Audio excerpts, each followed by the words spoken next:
start my recording. So to start off, I guess my general question would be, I think everybody is in Faerun now. I think because you two did your Eberron thing, right? Yeah, we had an accident in some kind of, well, maybe it wasn't an accident, but regardless, through some actions of our own, maybe, we've been in Faerun for a little while, grifting people. So I guess here's my question for you guys. Would you all be in the same town in the same tavern to start off, or are you kind of split up? What do you guys want to do to start? Well, I think Real.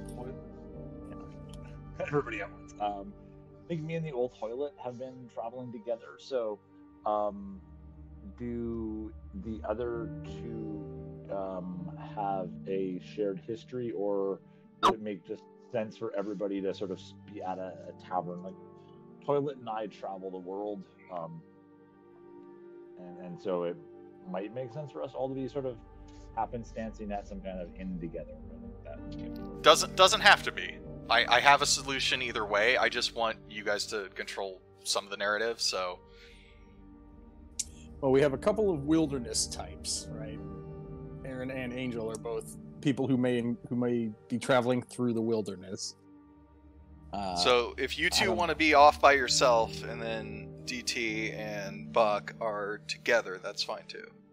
I'm just trying to think of why everybody would be there, because I don't think Aaron would be a tavern type, right? Yeah, no, this is like not quite adult. Fearful lives in the woods, weird stick teen, like camps out in the woods and it's smelly. Okay, right, fair. So maybe we take Bean's other get us together plan then. Okay. All right, so we'll start. So I'll just kind of go through the groups, but I'll start with the two who I know are together. So Buck and DT, what are you doing right now?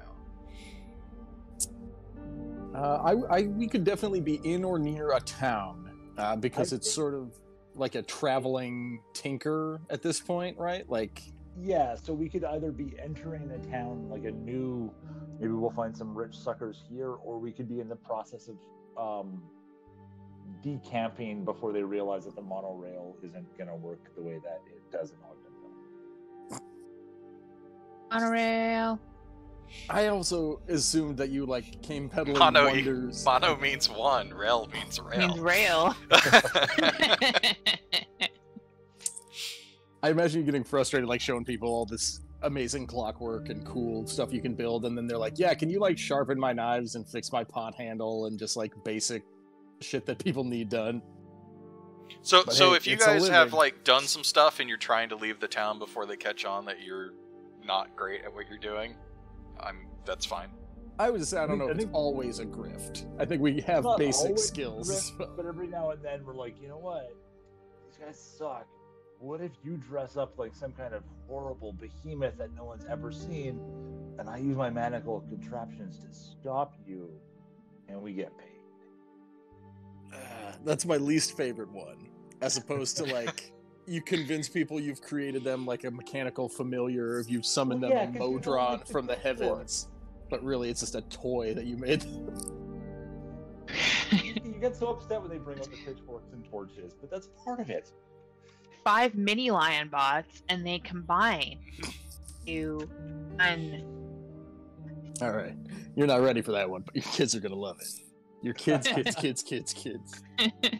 When Faerun becomes Earth, I guess. So how about this?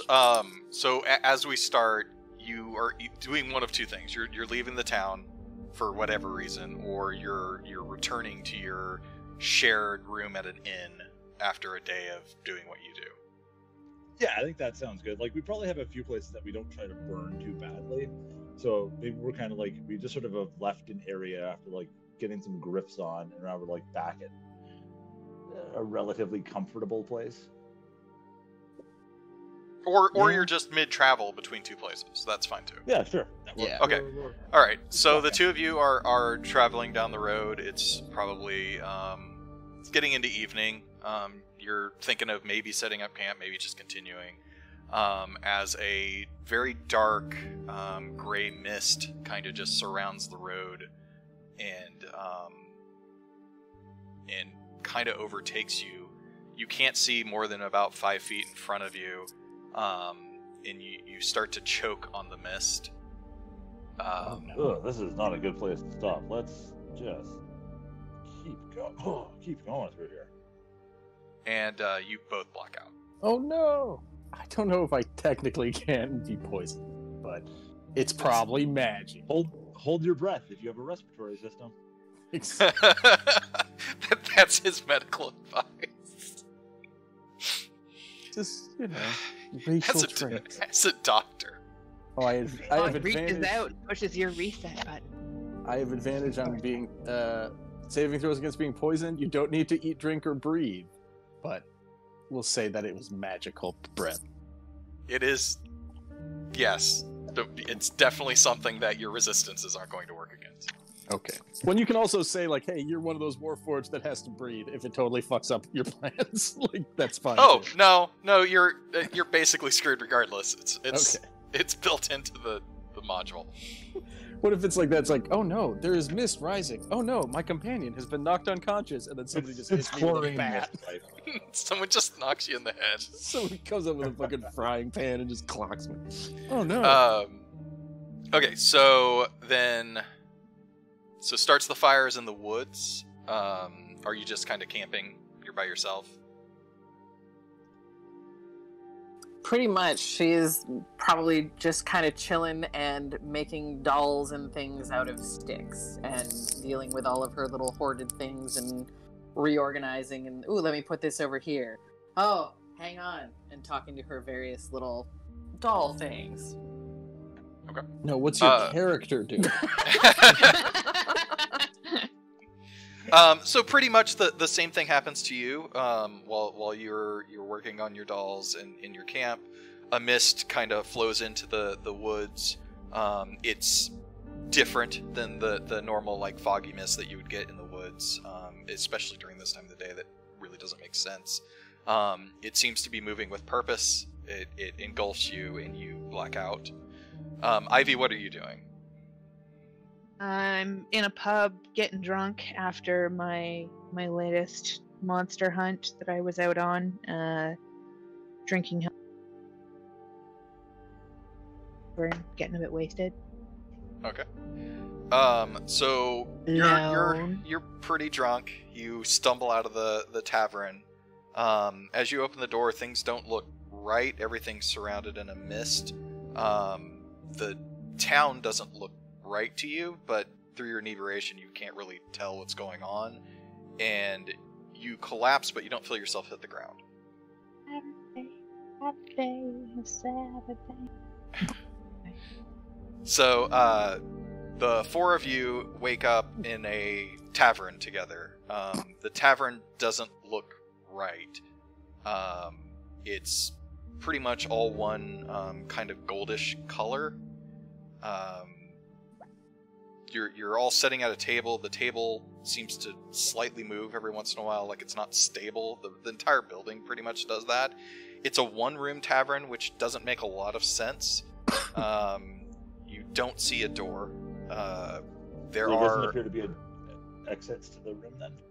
No, you don't see any doors. There's windows, but there's nothing on the other side of the window except for the same gold shimmering that you see inside. Doesn't look doesn't look like there's any depth to the outside. And there are Really, did you eat us? There are people, in quotes, in the building. They are the same shade and are doing the same like shimmering effect, and they're not moving. And they don't have faces.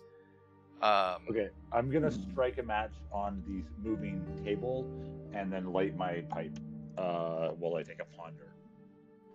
Okay. Are we all seeing each other? You can all see each. So yeah. So the four of you are set at the table. You of course know Buck, but the other two aren't familiar with anyone. Well, doctor, Did my drink also get teleported? No. It's just your group and what you had on you. So I take a couple of puffs off my pipe and I say, "Well, Doctor, normally I pass out after I'm in the tavern." Very droll. Did you notice how reality went away for a second? I don't think that's normal.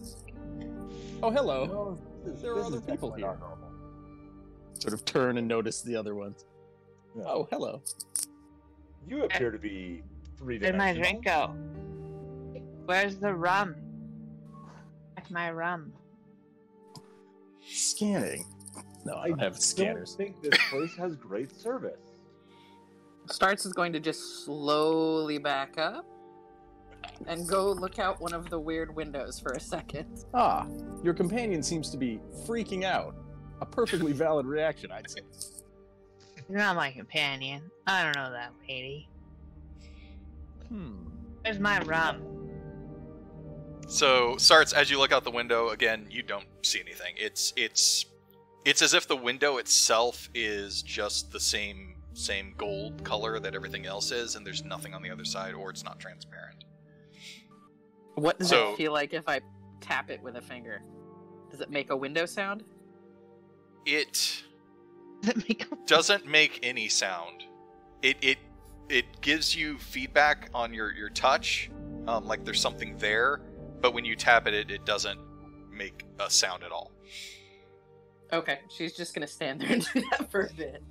Just tap Buck is going to start fiddling with the table because tables shouldn't move. That's just an obvious engineering defect. And if tables going to move, it should be way more quickly and fast and cool than this table. So he's going to start poking around the table legs and seeing what's going on. Lie on the floor. I'm gonna lie on the floor and look at the ceiling. What's the ceiling like? Ceiling's the same as everything else, although for you it is slightly spinning. But specifically for you. Woo! I'm gonna walk over to one of the... Or is uncomfortable. Or find the closest human silhouette thing and inspect it, and just kind of poke around.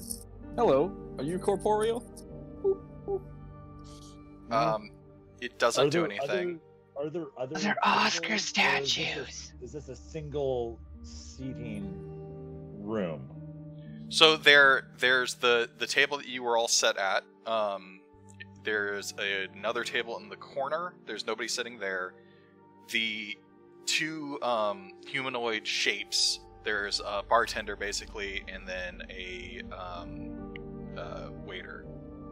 Okay, But I'm gonna go that's looking around behind the bar, or around where the bartender figure is. I'll try to engage him in conversation briefly. If he doesn't respond, I'm gonna blow some of my pipe smoke into his face and then start fiddling around underneath the bar.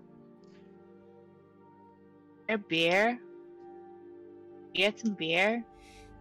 Is there any? I'll yell back. I'm looking. I don't see rum or beer. This is a shitty bar. Ooh. So Buck, are you trying to talk to the bartender? Yes, I'm trying to talk to the bartender. Okay. What do you say? Greetings, fine publican. I and my companions would love a refreshment. What have you? Okay, so a voice responds, but it doesn't come from the bartender as much as it comes from the building. And it says, "Oh, you know each other. Then this wasn't necessary." Correction. Only some of us seem to know each other. What Then better way to get to know each other than over booze? Then why aren't you sitting and talking? Why are you bothering with the building? Just get to know each other. I went through a lot of work. So The window you know tapping the booze, stops. then? Conjecture. lowers- We've been placed in a Buck- magical construct. Buck kind of lowers his pipe and goes, "So no booze then," and looks back at Starts, who's sees that she stopped tapping at the window and looks at Four beers appear on the table. slightly more there than the table, but still slightly not. Still shimmering a little bit. All right. I'll walk back over to the table. Are there seats at the table? Yeah, there's seats for all four of you. There's four seats at the table. Well, I'm gonna hoist myself up because I'm a guy, and kind of make myself comfortable on my pack on the seat, so I'm sort of sitting around the same height as a regular humanoid. And then I'm gonna pick up the glass of beer that appeared in front of the seat. Pass me a floor beer. I grab another beer and I carefully lower it. Say, "Hi, I'm Buck." Take a puff on my pipe, but I'm being polite and I don't exhale into her face. Amen. Looks super tall from here. The beer. Thank you. You have no idea how rarely I get that. Do you need assistance off the floor? I'm good. This is my friend. I'm just gonna put this in my pack. Doctor toilet. If I hurl, you can help me, right? Unfortunately, no. It's actually just a nickname. I found explaining it tedious. I have prepared a short audio-visual presentation if you prefer. Starts is just as much as kind of much as I love a good audio-visual presentation. I like my current level of inebriation. I suppose it's mostly an audio presentation. Very well. I'll lay here and close my eyes. I actually do. Buck kind of waves over. While Toilet has taken over having a conversation with Ivy, Buck kind of waves over to Starts, who's I guess still by the window. Says, she's kind of we'll get to know each other. Poking around the edge, like kicking where the wall and the floor hit, where those connect, and just kind of figuring out the boundaries of this space. There'll be plenty of time for kicking things later. Why don't you have a beer with us? I think that's how we get out of here. She just sort of grunts and kind of shrugs and comes over. Hello, we were all explaining what other people call us. Tradition dictates you do the same. He means names, for exchanging names. This is Dr. Toilet. DT is fine. Don't ask. I do have a brief audio-visual presentation if you'd prefer an explanation. All of these concepts look like they are just confusing the shit out of her. It's utterly terrible. Just real perplexed at all of this. And just you should come lay on the floor with me. Not as uncomfortable as it looks. Bean, I am gonna take a sniff of the beer that magically appeared to see whether or not it passes, the smell test. Okay. I already drank half of mine. Roll investigation. Alrighty. Which one of these is twice? That's that one.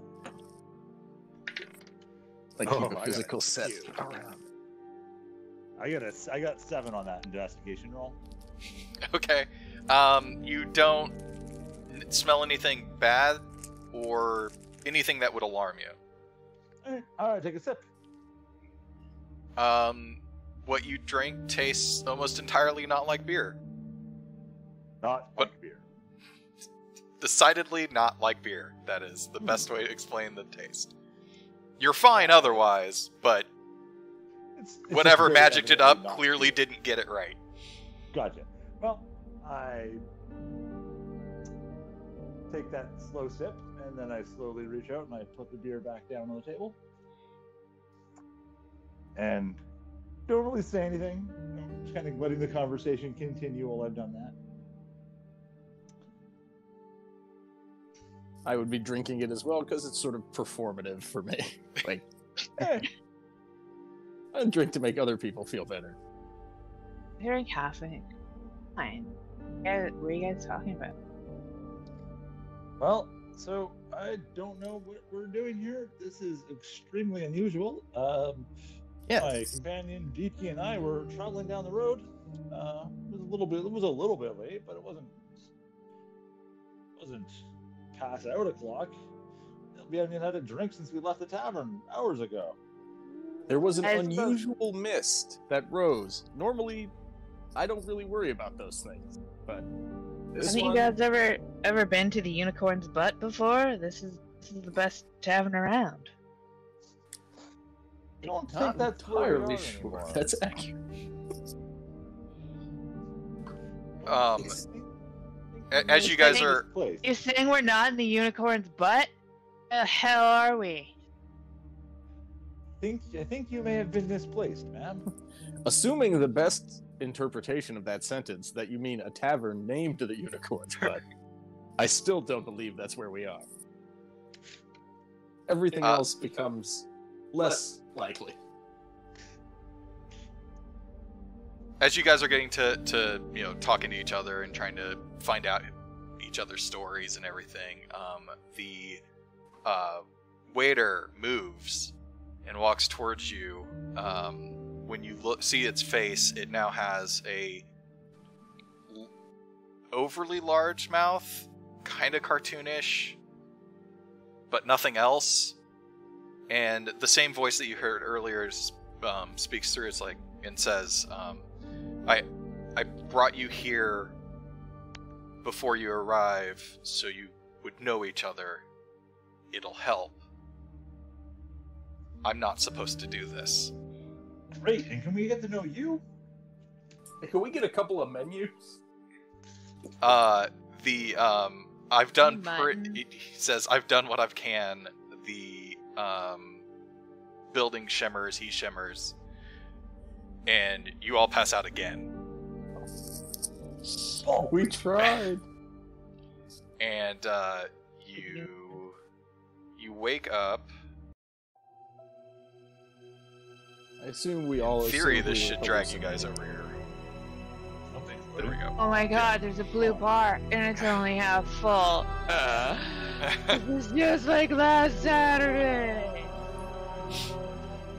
What Children, the? let me tell you the tale of the blue bar adventure. I see you've loaded into a travel map. Yep. So you all wake up basically on a road. You're surrounded on either side by trees. I can't zoom in. What is going on? There we go. You're surrounded on either side by trees, and you kind of wake up. Ivy, you feel a presence that you haven't felt since you were younger. Even through your intoxication, you notice this. It is an angelic presence, but as soon as it's there, it's gone.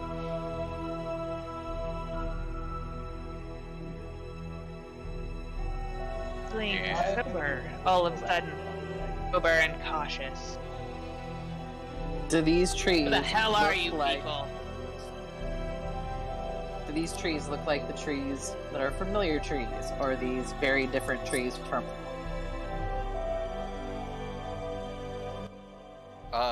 These are, I mean, they're trees. They're probably different than what you've seen. You don't recognize the forest. How about that? And Okay. being a Firbolg, you would. So Okay. this is clearly you don't recognize. None of you recognize where you are. So basically, the road goes east and west. You guys have woken up on the middle of the road. Which way do you go? Well, The road goes east and west. I think we're gonna have an argument first because we didn't really learn anything. this is very, very, very up there with one of the strangest things that's ever happened to me. Maybe not the most, though. I look around. Do I see any wagon tracks on the road? Yes, there have been wagons through here recently. Do I see my wagon anywhere? You do not. You know what, DT? I think they stole our fucking wagon. I think that is a generous and somewhat stupid read on the situation. I think we've been transported by magic, far away from our wagon, by forces unknown. Well, yeah, when you put it that way. I do miss the wagon. I didn't mean to minimize your feelings. So, Ivy and Darts, was it? I don't think she's said anything at all to us during. I start the fire. Fire. She starts the fire. I take another match out and I strike it off my boot and I light up another bowl in my little pipe. It goes, great, that'll be handy. I probably also have like a lighter somewhere built in, like a Inspector Gadget fingertip lighter. She's very clearly not impressed with the small flames. Flint and tinder. I mean, so what can we call you? She just kind of stares at you very confused and explains again, I start the fire. Ah, okay. Interpretation. I believe she is a fearbolg who don't put much stock in the concept of names. It sounds like her defining characteristic, that she starts the fire, is probably our best bet, as far as getting her attention. She points at DT, explains the things, understands. Yeah. That is what I tend to do. I'm as confused as anyone right now, though. So I'm looking around. I can say this. Day is it? So it's in the afternoon, like early afternoon. Just from looking at the sun, it's overcast, but you can see you can tell that it's a little afternoon. All right. And to the sorry, to the east, you don't really see anything. You just see the road go off in the distance, and to the west, you can make out a structure, but you can't tell what it is from where you are. Suggestion. We find ourselves on a road with no other markings. One way shows signs of civilization. I suggest we head in that direction and see what we can find. Or we head in the other direction. But either way, we should probably move. I think the first one's a good one, DT. Let's move towards those buildings. What do you ladies think? Starts just There's kind a of chance grunts of and looker. starts going. Okay, so you're moving to the east? No, west. West. The west. Okay. Yeah, we just start The down the west. road at a comfortable pace. Some of us are still Yeah. drunk and everyone's confused. And some of us have small We're legs. sober now because And of Buck this. is small, and I assume refuses to be carried in a satchel or anything. Not without due purpose. You're not as tall as I remember you. He was on a chair. And you were Um, on the floor. Missed that floor. As you move west, the fog or mist that you saw before encroaches kind of behind you, but at a distance, and kind of swallows up the forest as you walk. Not good.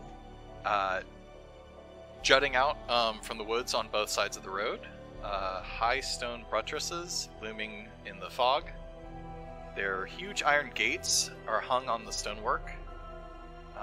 The bars are a little bit rusted. This really looks old. Two headless statues of armed guardians flank the gate. Their heads are now lying on the ground in the weeds at your feet. And as you travel, the gates swing open, making a screeching sound. How large are these heads? I can show you a picture of how big this Are we is. talking free heads?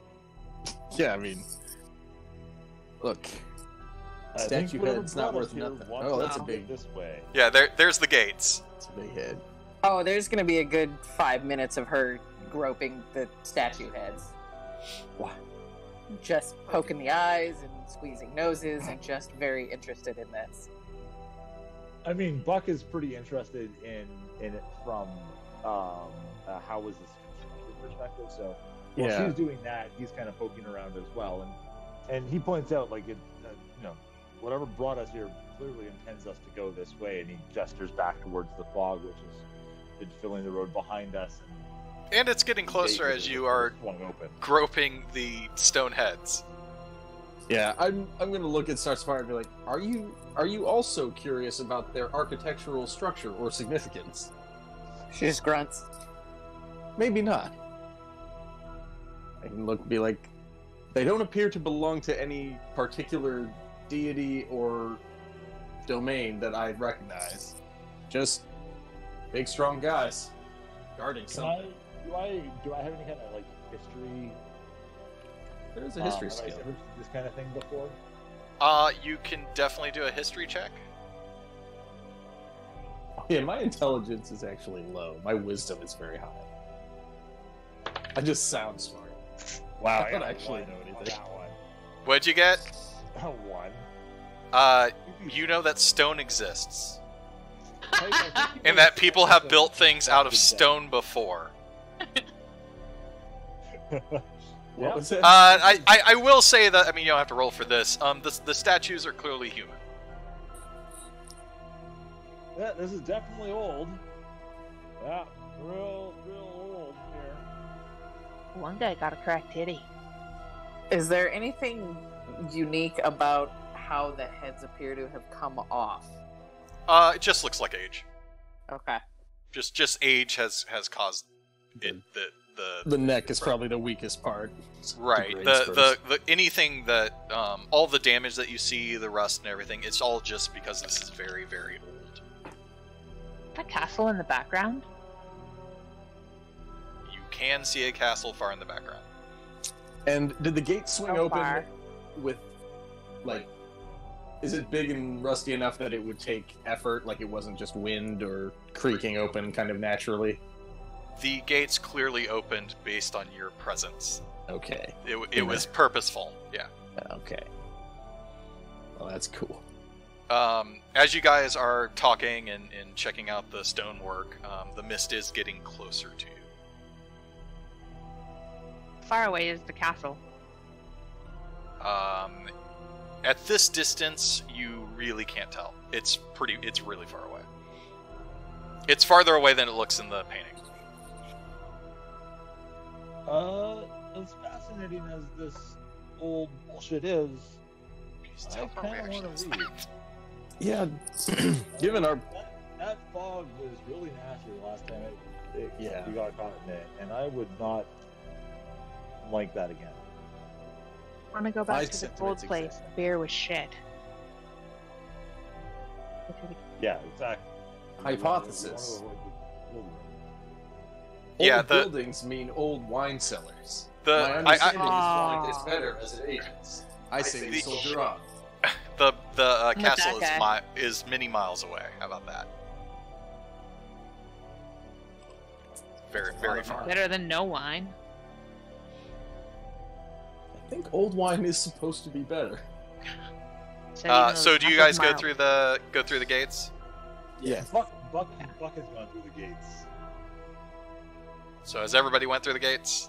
Yes. Starts is going to be very sullen about it and kick a rock and trudge along, kind of like, fine. Okay.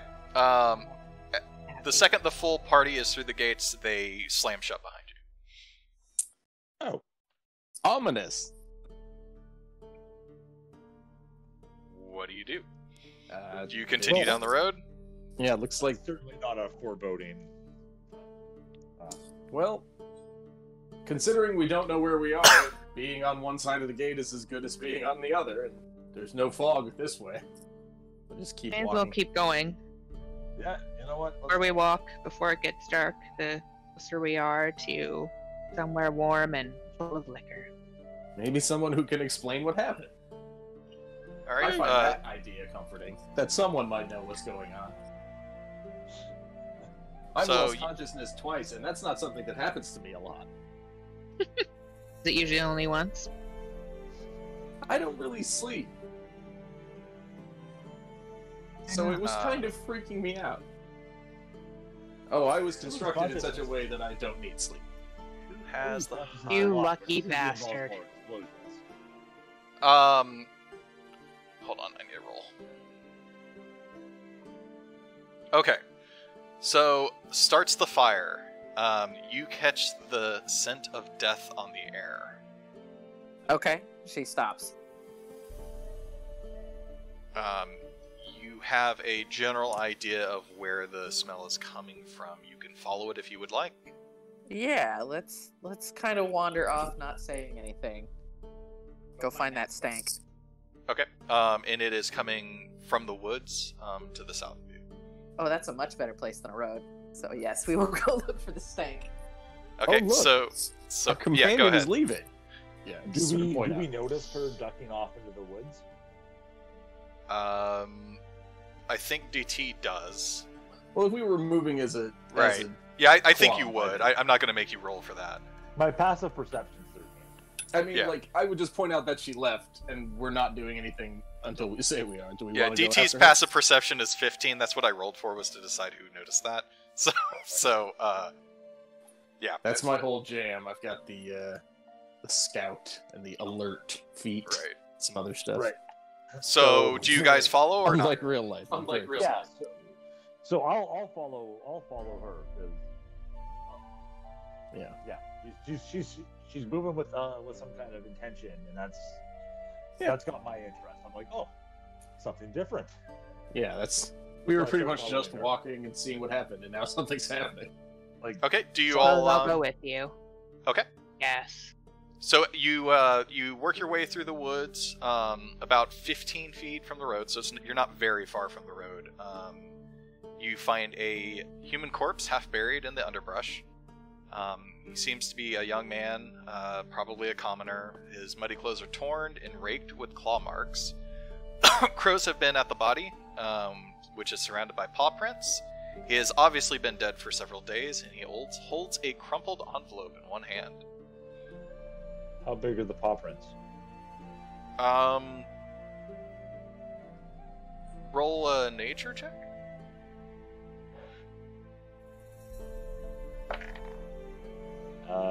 That is 10. With the 10, they're varying sizes. They're clearly wolf paw prints. Fresh are the paw prints. Roll a nature check.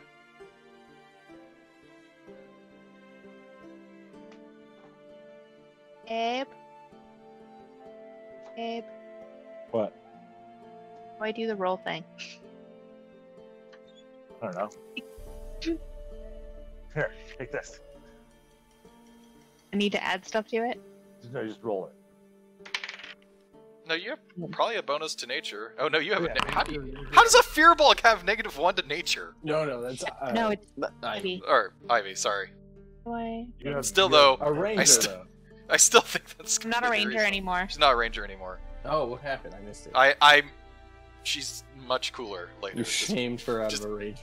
No. But you Ranger blamed me, so screw you guys. I'm yeah. way cooler now. She's buffed. Yeah. Okay. Yeah, I got jacked. I went off and got jacked, and then later drunk, and I rolled a 14. Okay, so they seem to be just as old as the body. So you could put 2 and 2 together that the claw marks, the paw prints, and the dead corpse all go together. It's likely. Yeah. I'm gonna wait for Starts to do something with the corpse because she found it. Yeah, and it Probably does just have gonna, like, it does have an organs or envelope. smell it. I'm just gonna poke it with my foot a few times. I'm gonna kind of slip past her, being very tiny, and duck down and kind of pry the hand open and grab the envelope. Ah, looting. Now this I understand. He's dead, so he doesn't need his things anymore. Do you, I'm gonna pass. There is a recognition at what DT has said, and she kind of shrugs and nods. Okay, like that makes sense. with you poking the corpse and everything, nothing special happens aside from corpse things. Like there's General maggots and corpse stuff things. that general corpse things, Squishiness. maggots crawl out, squishiness. It's not pleasant. Yeah, It's kind of gross for me as I'm down there picking up the envelope, so I kind of quickly get away from the corpse. Although I did perk up a little bit when DT said looting. I still have so I picked the envelope. Is there any special markings on the envelope? The envelope has a large B. It's sealed with wax, and the wax seal has a large B set into it. It's worn and flimsy because it's been exposed to the elements for a few days. To whom is it addressed? It is addressed to Dalvin Olinsky. Is the seal broken? The seal is not broken. I'll open it then. Oh, we get the info, then we do the violence. Okay, so you open it? No. She says that, and I'm like, I put up my little hand. I'm like, hold on. There are ways to do this a little bit more elegantly. And I start heating up my dagger. You fancy little man. Okay. You do that. You heat up your dagger.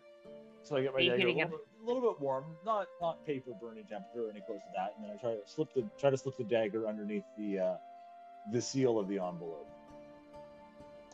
Try to pry the seal open without actually breaking it. Okay. And I'm sorry, I was wrong. It is not actually addressed to anyone, so ignore that. It's okay. I forgot the guy's name already. It doesn't matter. The name is irrelevant. It's perfectly not. We already forgot it. It was more. You, Dalvin. Yeah. So basically, it's an envelope that's sealed, or like a folded over sheet of paper or whatever that's sealed with an embossment. Right. On it, but there's no other writing on it other than this wax B. Right, and for what you're trying to do, can you give me a dex roll? Oh, yeah. Dolphin emo.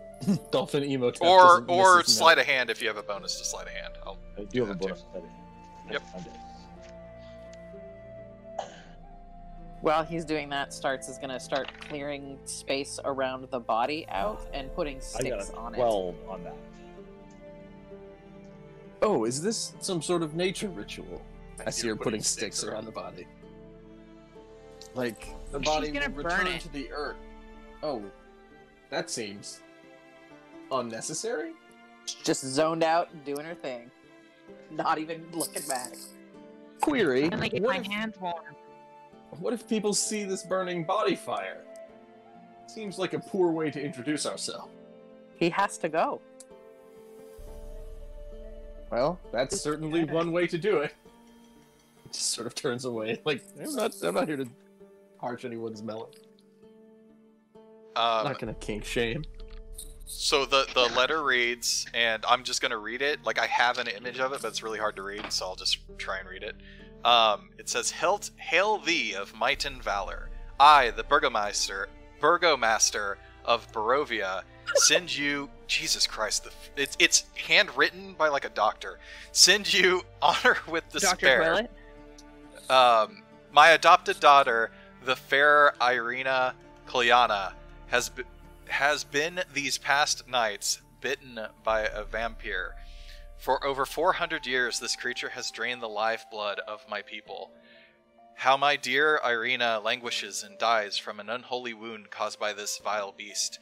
He has become too powerful to conquer. Lo, I say to you, give us up for dead and encircle this land with the symbols of good. Let holy men call upon their power, that the devil may be contained within the walls of weeping Barovia. Leave our sorrows to our graves, and save the world from this evil fate of ours.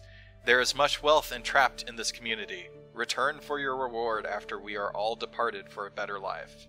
Signed, Kolyan," I can't pronounce his middle name, or can't pronounce his last name, Burgomaster. Here, look how bad this looks. This isn't me. Like, I can't fucking read this. Oh, wow. that is tough. Indinovich or something like that is his last name. Anyway, yeah, that's rough. Ivanovich. Yeah. Ludinovich, maybe? L-U-D-I... I mean, it's written other places. It's just really hard to fucking read. Ludinovich Phillips. So I read this. Indirovich. I had it written somewhere else because I couldn't read it. Indirovich. So... Leon Indirovich. Okay, so... So I Indica read this bitch out wants loud us- to all of these guys. While Starts is prepping the fire and DT is kind of watching her and fretting a little bit. And I'm not sure what Ivy was doing while DT was fretting about the actual fire. Heading, staring, waiting for some You're breaking up a little bit again. standing, staring, and waiting for some warmth. Oh, you're into the fire concept then. Okay. Is it cold? Yeah, what I'm always season cold. and area is it now? It's warm. It's probably late spring, Okay. you would say. Safe to sleep outside if we had to. Well, not with the wolves, but Temperature-wise, safe. Yeah. As you are discussing the letter and starts the fire is waiting for warmth. You hear Ivy's waiting for. Starts fire. It's starting. They're starting fire. Sorry. God damn it. I haven't been playing video games with you two for as long as I have, so I can't distinguish voices yet. Nice. Good enough. Anyway, you hear a lone wolf howl in the distance. Fuck. So That's we have not vampires, ideal. We have wolves. Apparently, we're trapped in this community with, well, at least much wealth. There's that going for it, which is nice. But we're also trapped in here with vampires and wolves, and a community that wants to die. Yes, it sounded like. Should we go and see if the town is all right, or should we do the thing it said about the holy symbols and come back when they're all dead? A couple more wolves howl. I've got the holy maybe we symbols, should but I think inside is the best place. Light It's some fire torches. time. I'm throwing straight on fire. I've got 10 torches. Sounds Bitch like starting a fire. No. yeah, she's getting it started. I am in set here. the body on None fire. of the no.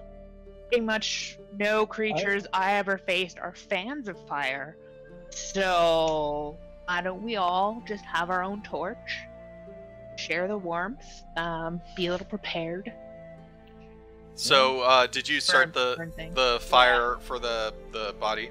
Oh yeah, body's going up. Okay. You hear a few more howls.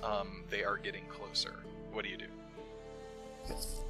Do Well, we? I think he's burning real good now. I think we can leave.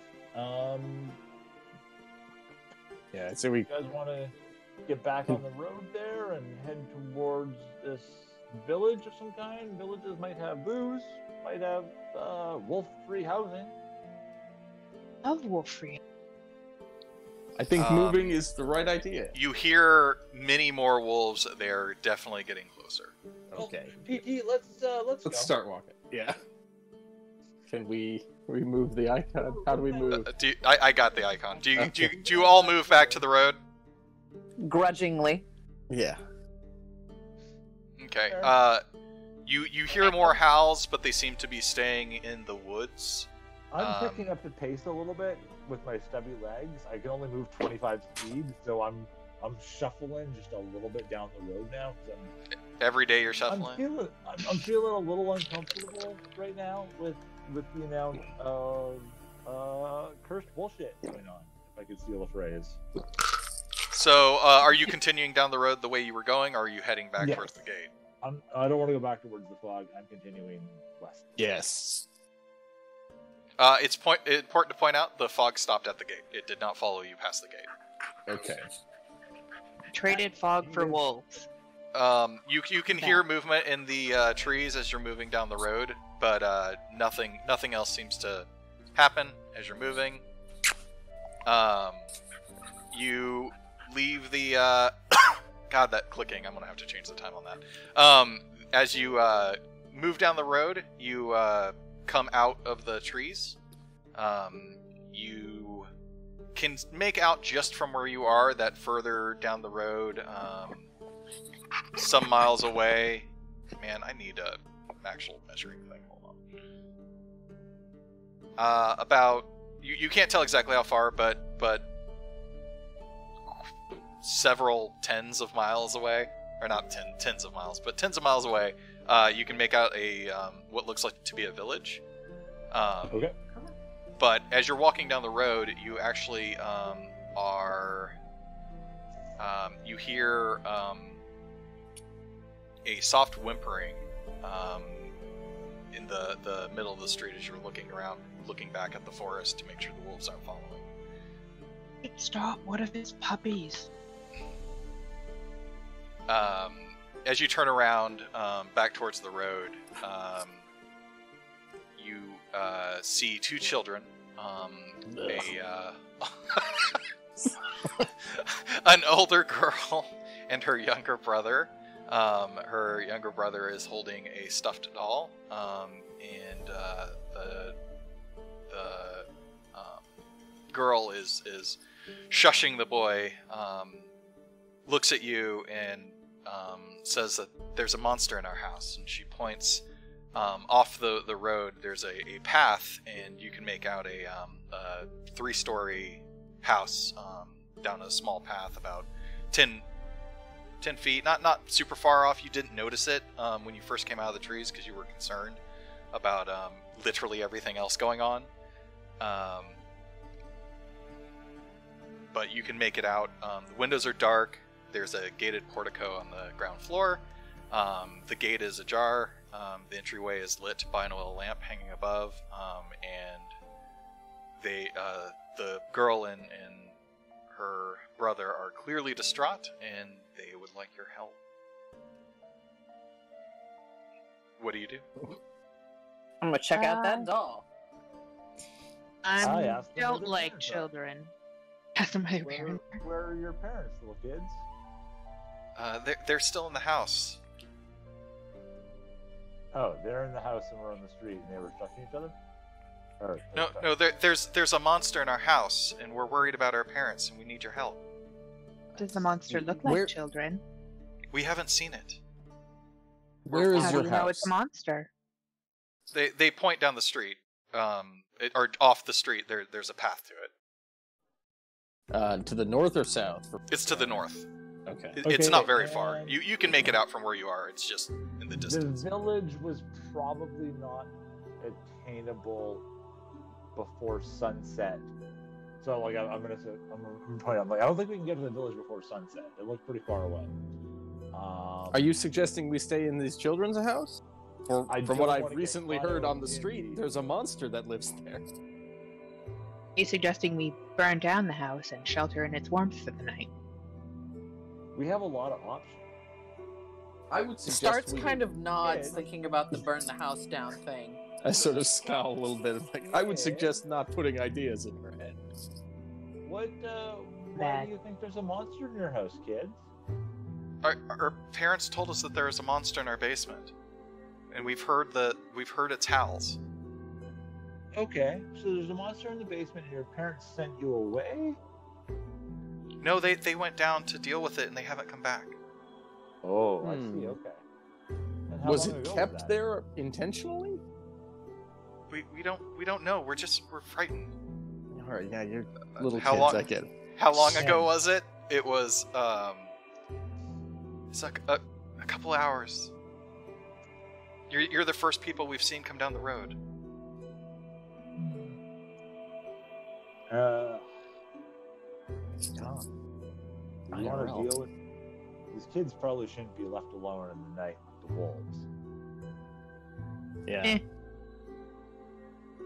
Suggestion: we at least accompany them back to the house and see if we can determine more about the situation. And then, if we need to, we can burn the house down. Loot the house. Unlikely. What are they gonna do? They're kids.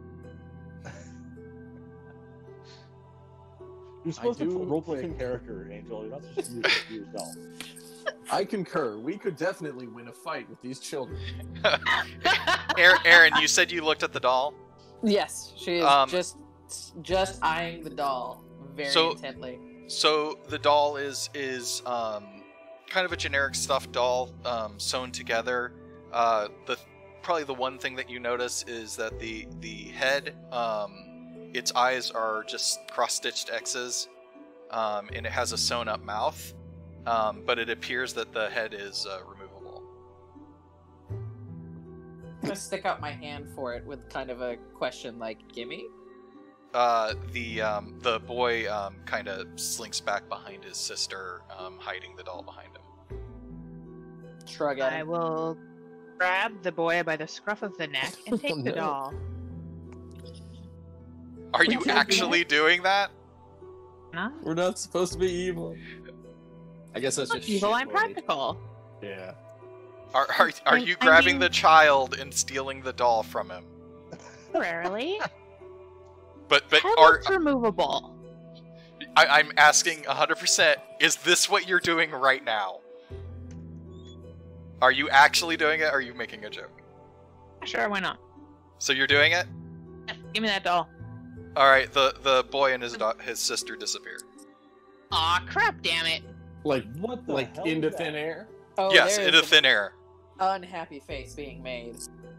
Well, I don't know if we just dodged a bullet there. Query. Or bullet What the time. hell just happened? Dislike of children is based entirely. I would prefer a monster. Let's go I see what we give- can kill. I give Ivy a pretty respectful, like slow look up and down and nod, like, okay, that was cool. I suppose So- the ends justify the means. That house, though, so clearly, It has at least some ghosts in it. Or maybe an illusionist. and a creepy doll. Magicians. Hate magicians. So Almost as much as I hate children. how many hours away do we think it would take to get to the village that we can see down the road? The Let burger. me... The burger? If he's the burger No. master. He's the Burgomaster. I need to actually look that word up. I'm sure it's a real thing. Should be It's- Burgermeister. It's German. basically a mayor, I It's- believe it's- is what it it's is. German. Yeah. Berg is village. Burgermeister is the mayor. Yeah, He's the all German right. mayor of Burgomaster is Dutch, Flemish, German, Austrian, or Swiss town. Yeah. The mayor Burger of town. such. So He's the you mayor of will, Burger. you will, I am the Um, Burgomaster, we all know. you would say that the village is probably about a full day away. Right, and we're now And late it's- in the afternoon because we've kind of been dicking around with corpses and children. It's Twilight Long. Wolf time. So we have the choice of either making our own camp, going to a Yes. cursed house, burning a cursed house down. One then the other. And I don't have any more options than those. At the house. Monster doesn't work. We burn it down. So you're going to the house? I suppose. Best- I It's the best I- option. if there's I some, would if there's like to danger in the approach house, it much more cautiously than we might have 10 minutes ago. yeah, I'd rather approach the house and clear it out than camp nearby, and we're going to have to sleep at some point. Is there still smoke coming up from corpse fire? Yeah, you can make out a little bit of the smoke coming from there. Okay. So are you approaching the house? I Yeah. guess so. Okay. It's probably best to get off the road for the night and away from the wolves. All right. The wolves in the road bother me a lot. But ghostly monster manor is not especially comforting either. Question, I'm gonna- if we spend a night in this house, do we own it? Is And there a then we- will? We become Scooby-Doo rules. then we become Um, Dursts. I call Fred. God, I hate that you guys can see the names of these things. But yeah, so this is the outside of the house. Can't see anything. I'm just getting a black screen. Oh, is it not? It said a message popped up that said I don't have a token to see this. Oh yeah, Oh, token whatever. with vision. It's fine. Screw it. It's just a house. It's not. You don't need to. I'll move you to the other thing where you do have tokens. Instead of me trying to figure out why it is the way it is. I'm gonna All right. drink real quick. Give me one sec. Experiment, or we'll kind of basically navigate around the house as much as we can, looking in windows.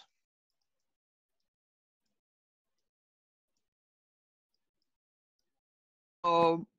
Yeah, you're not going to be all the windows as you move around. The shutters are closed, so you actually cannot see in them. Anything in the backyard? Nope. Looks On the clear all grounds? around the house. Do I see anything like up on the second floor as I'm sort of going around the house? Or any cellar doors? So you can tell from the outside, since you did your walk around, that on the third floor there's a couple balconies. That's pretty much it. That's the only thing of note as you made your walk around. All right. Are there any lights on? Just the light in the entryway. Let's go inside then and see what's going on. Do we want to knock or just go on in? Why don't you knock? You're the least suspicious looking. All right. Let's stand back a little bit from the door. I'm gonna walk up to the door and I'm gonna knock on the door. Okay, so you knock on the door? Yeah, Tinker Services, knives sharpened, pans cleaned. There's no response. Housewife satisfied, Tinker Services. Still no response.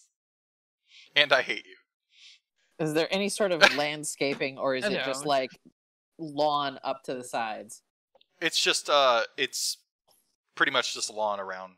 There's a path that leads from the front porch to the road, and that's pretty much it. Okay. I am going to give the doors a good eyeing to see whether or not there are weaknesses, or if like there's a keyhole I can like poke my eye through. If there's a crack, I can kind of like glimpse through and anything like that. I'm kind of getting like close up to the door now, looking at like a peephole, like in reverse peephole, that kind of thing. Give them the old reverse peephole. There's no peephole. You can look through the keyhole if you'd like. Yeah, I'm gonna do that real quick. See if I can peep anything. You just see a foyer. You do see you can make out kind of colored light coming through the door on opposite of the door that you're looking through. The colored light is from light coming through the other side through a stained glass window on that door. Okay. I'm gonna say let's maybe let's go inside. Be really careful, but this looks like a pretty nice house. Ghosts or whatever aside, maybe there's something here for us. Where did your token go, Bringer? You move it into the dark. Oh, there it is. All right. Under. Yeah. I'm so still moving. Can you move your token? Let me see. Or is it just me? Oh, Booker. Yeah, he's being a real turd. Can you move your token, Booker? I can move. Is that you? Yeah, that's me. Okay. I can still move, but so can Aaron. That works out great.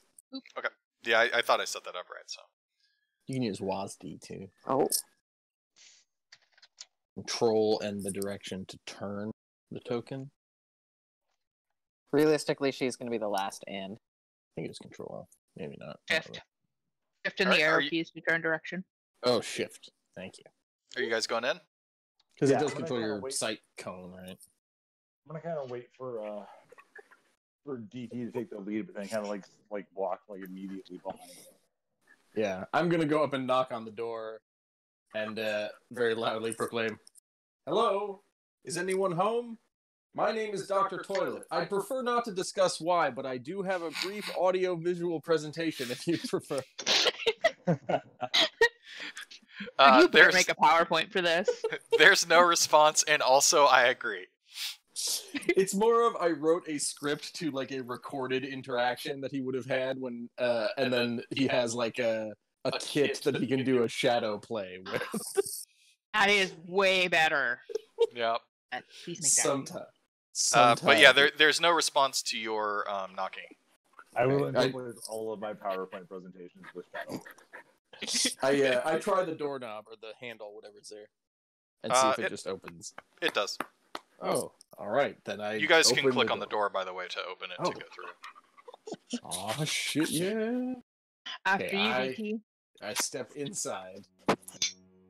See whatever there is to see. You said there's a foyer, and it seems like kind of poke that's around it. looking for traps in the next door, kind of like the room that has the colored light coming out of it here. Mm-hmm. I'm gonna see whether there's traps on the door, or if I can see through the door.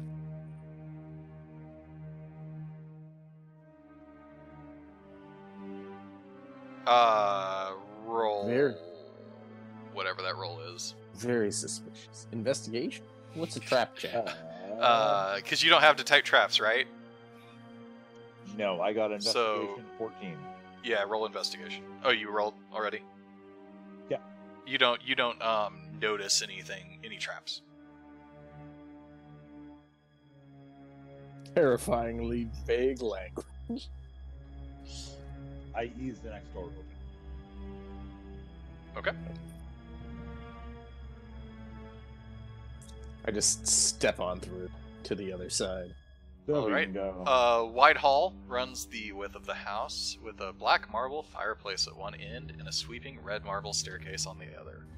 Mounted on the wall above the fireplace is a long sword, with a windmill cameo worked into the hilt. The wood-paneled walls are ornately sculptured with vines, flowers, nymphs, and satyrs. How do I turn myself so I'm not facing the wall? Shift and the arrow keys. Anything else in the fireplace that's of interest? No, the fire is lit. God, the zoom. The comedy zoom of, it's amazing. If you're zoomed way out when somebody talks, it zooms in and scrolls over them. Yeah, I'm sort of taking it all in. Is it in good repair? Like, does the house look abandoned, or does it look well kept? It looks well kept. Okay. I would point that out. Be like, I don't know why those children disappeared, but it does seem like someone still lives here. Or it's an illusion kept in place by magic. Always a possibility. You know how these old country homes get. True, I wouldn't touch Stop it opening personally. doors. Tell me what you're doing before you do it. Damn it. Yeah, we have the power to keep opening all of them. I will lock every single door in this stupid place if you don't stop doing that. Because you gotta tell me if you're doing it, like, quietly or what you're doing, so. Starts Okay. gonna go I give this sword a camp long out by the walk, fireplace. Okay. and I kind of turn away from it. Not really interested in fucking with that sword right now.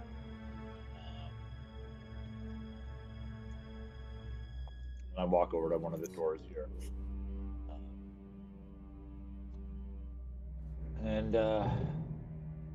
Shall we venture further?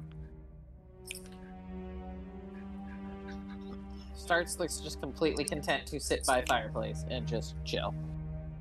And shrugs. Alright, we're also dealing with the world's whiniest puppy who can't handle Dungeons and Dragons. But yeah, I would say, well, I don't see Angel. any reason not to. We've come this far. Okay. And I go sort of just yeah. Do you want to open the door? After you, sir. Crack it open here. Okay. We open this door. I do this sort of casually. I'm just treating it like it's just a normal house at this point. I don't see any reason to think it's trapped. Yeah, Intelligence. I'm some of my general. Well, I'm still a little bit on edge, and the fact that we haven't found anything is kind of it's still really weird. I'm still in this room. Cautiously, but not. I'm not expecting traps. I'm moving more like let's not surprise anyone or startle them, make sudden moves, kind of thing.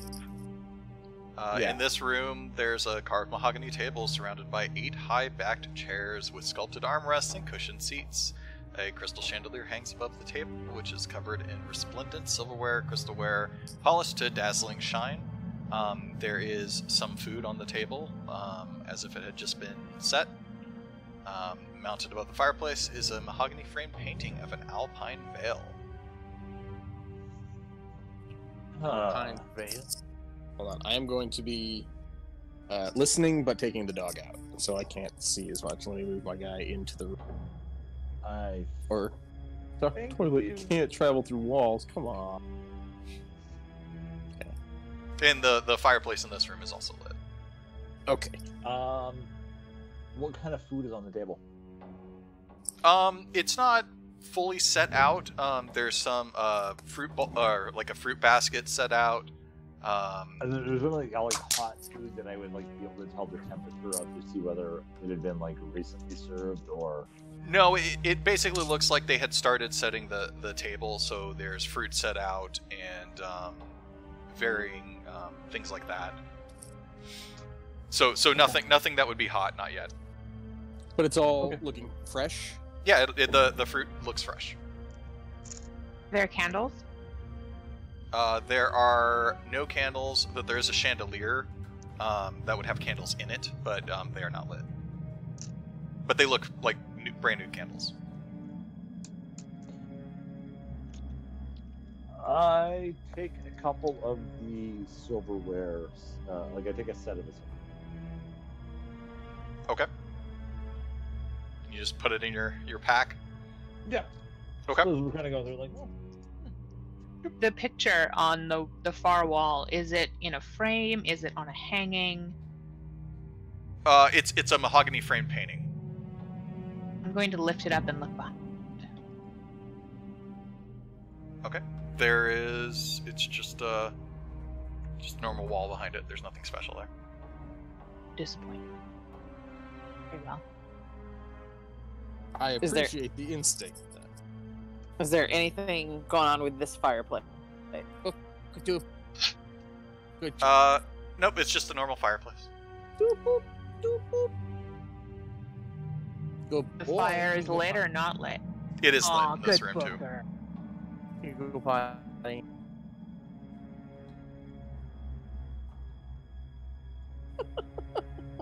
Fire lit, but no candles lit. Food is starting. I mean, Come on. all right, I am gonna go open up this next door here. Move back into the main room here. Wait, was I not muted properly while Booker was pooping? Nope. I can't hear you. Yeah. I clicked myself and clicked mute. How do I fucking mute myself then? You just mute yourself from the chat window. You just muted yourself so you can hear yourself. Yes. Well, sorry for saying do a poop a whole bunch, because that's... We gotta get Booker on the right Really added page. it. Yeah. It's good. It's all recorded. Everything's fine. Good to know that I'm that guy with the fucking Zoom call. At How do I make least the you're button? not chewing in the mic. I still don't. All Okay. right.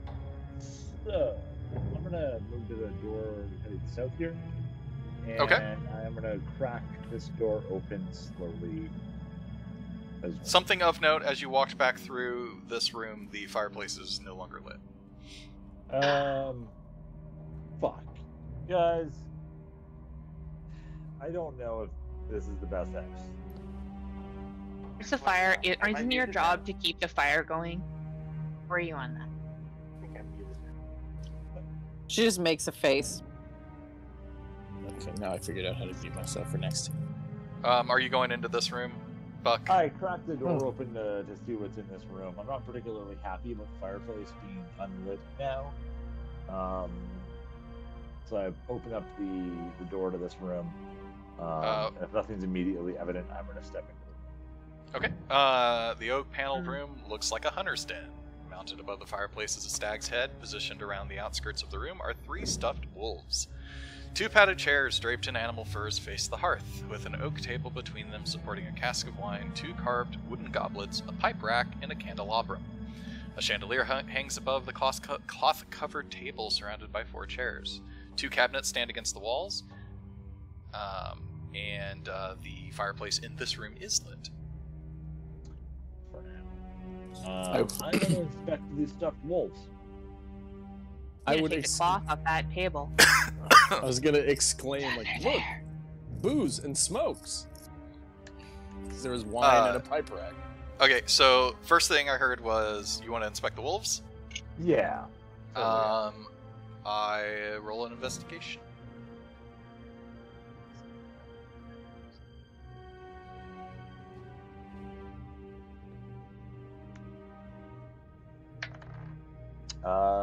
That is a 21.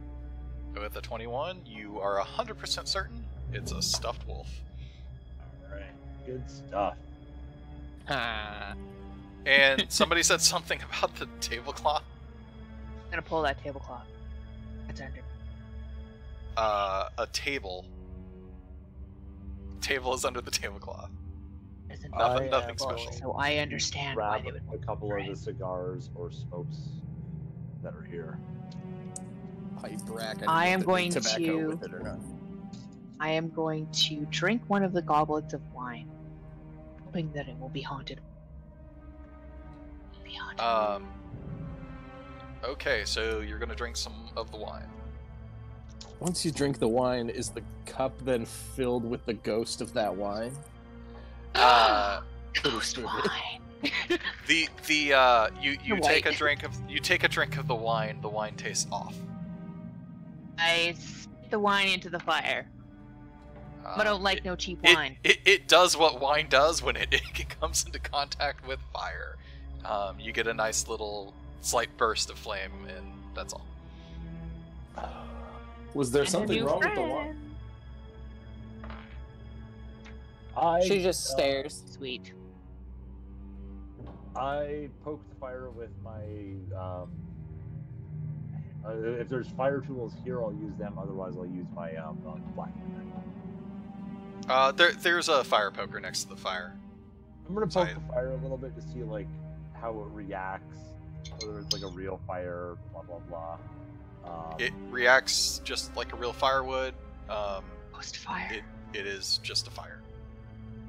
All right. Let's get out of here then, guys. And let's open the cabinets. Cabinets. We're just gonna loot the place. Which cabinet? So there's one to the north and one to the east. One to the north, one to the west. One that I'm standing on. But I don't know who's talking. Is that Ivy? Ivy. Okay. Winter. Okay. You can tell that cabinet is locked. Oh. Get open. Do you have thieves' tools? I have a mace. No. It would be. You do not have thieves' tools. I have these tools. Kid is back on the mini bike. You there, tiny thief man. Will you open this cabinet? I could give it a shot. I will break up my thieves' tools and try to crack the cabinet open. Okay, give me a dexterity roll. Do gnomes get a bonus because they're so tiny? Just reach in there and push the tumblers up. That is a 13. You do not successfully pick the lock. It's a tough one. Look at the cabinet to the west. The one up above? There's two cabinets. Whichever, the other one. yeah. It is not locked. It has a deck of playing cards and assortment of wine glasses. Fancy. Anything special about the playing cards? Nope, just a normal set of playing cards. All right. Hey, DT, think you could break that lock off? I was waiting for someone to ask. Not that I wanted to, just figuring someone would ask. Give me a strength check. Yeah, how would that be? Just like ripping the wood apart? You tell me what you want to do, and I'll tell you what to roll. So this is just this isn't a secure piece of furniture. It's just a locked curio cabinet. Just a locked curio cabinet. Yes. Okay, so I would, if I could get a grip on any of the doors, I would just try to pry them apart as hard as I could. Okay. And if it needed like a blade in between, I would try like levering that if it was locked that way. So, but basically, yeah, a brute force. Yeah, give me a strength check. All right, that's +2. Oh, let's see how we do this. /R, D20 +2. That work. So that would have been that's a 1. Despite all logic, with you being a mechanical man, you somehow strain your arms trying to open this wooden cabinet. I can't get my fingies in. But the handles of the cabinet do break off in your hand, making it harder to open. Oh, wow. Oh, whoops. Well, I have to say, not a categorical success. Turn around and holding out the handles. Starts the fire is gonna just push it over. Just like grab the back and haul it down just forward. Push it over. Want to get strength on that? Yep. What's the pathing? You have +0, so it's just a D20. Yeah. Oh, yeah. So it's /. Are you just trying to tip it over? Yeah, just trying to smash it on its face. All right. She threw it on the ground. Oh, that's not. /R space 1d20 plus whatever. Yeah, or minus whatever. I don't know what your strength is. It's 0, so it's just a straight up and down. Okay, with a 17, you tip it over, and now you have a cabinet on the ground. Gonna kick it. Shrug. I think you may have misinterpreted what we were doing. We weren't just attempting to harm the cabinet. Though I do appreciate your enthusiasm. The cabinet takes 1d8 damage. Like Buck went up and jabbed at it with some stuff. I tried to grapple it, and she was finally like, "Yeah, I'm helping."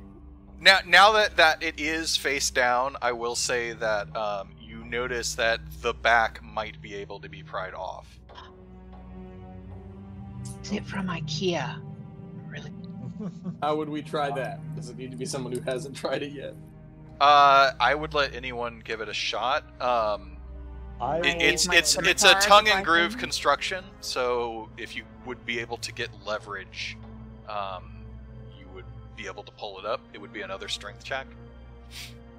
But you would have to use I would say, if you have a crowbar, I would give you stuff on it. I have Tinker's tools, and I'm proficient with them. Yeah, I have both Tinker's tools and Forged Smith's tools, which would probably have a hammer. Have a crowbar? Wouldn't that be in with It'd be in your tools? equipment. If anywhere. I do have a crowbar. Really? I do. Okay, so I would say. Why would that's funny, the tiny one. Fuck, hand me the crowbar. Hand me the crowbar. Giant. I'll give DT my crowbar. Okay. So you give DT a crowbar, and then do another strength check. Great. Do another strength check. Yeah. I mean, it's 1d20 plus 2.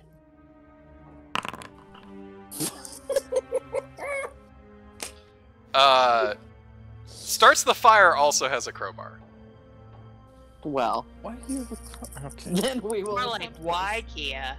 I keep just like it's slipping off. It's with adventuring tool. The crowbar slips out of your hand and just thuds onto the ground as you attempt to get this open. I pick it up and shake my head. But anyone else who wants to attempt can, and there are 2 crowbars in play. Yeah, Starks is going to try. Okay. DT, in a very monotone voice, is like, irritated explanation. The grip is terrible, and I can't find a place to get my crowbar in. I got a 12. This is ridiculous. Okay, alright, Buck is able to do it. Explanation, tiny man. How much would you hate me if I said there wasn't anything of value in here? That's not true, but you'd probably hate me a lot. Inside the cabinet is a heavy crossbow, a light crossbow, a hand crossbow, and 20 bolts for each weapon. Buck, I'll split the bolts with you. Great. I'll take that hand crossbow. Nobody needs it. Oh yeah, what? Well, this is a weird late time to ask, but I assume we have all of our equipment. You have your equipment. Okay. I said that way earlier, but yeah, it probably got missed. Obviously. I mean, we got Not whatever you were drinking. maces and our spell components and all that shit. Yeah, the mug of ale did not come with, but your gear did. And if I had to pick one. So yeah, you just keep track of your equipment in D&D Beyond. Okay. How many bolts was that? 20 bolts for each weapon. I don't worry too much about ammunition in this game, so don't worry too much about bolts. But you do get a heavy crossbow, or light crossbow, and a hand crossbow, and you guys can divvy those up how you want. I already have a regular 20 bolt with the hand crossbow. Is that like a full-size crossbow to you? Don't worry about it. Just gonna. DT's thing is he doesn't understand when people are being sarcastic and vice versa. While everybody's divvying up crossbows and whatnot, Starts is gonna poke her head out and look at the other fireplace. Has anything changed? The one from the room you just came from? The door that I'm by. She's gonna look through there. Nothing has changed. It is still out. Okay. Let's try something. Let's all leave this room real quick. Okay.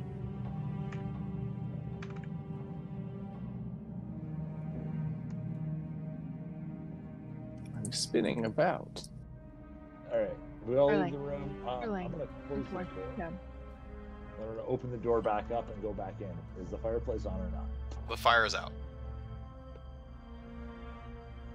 It was I'm out. gonna go over to the fireplace and poke at it with that poker that I used. Does it appear to be warm? Yeah, it is if the fire just went out. So Okay, you still have some embers and things, but yeah. All right. Fires are not burning when we're in the room. No, the fires are burning when we are in the room the first time. Then we leave the room, and the They go fires out. go out. Go back to the dining room to confirm 3 for 3. Yes.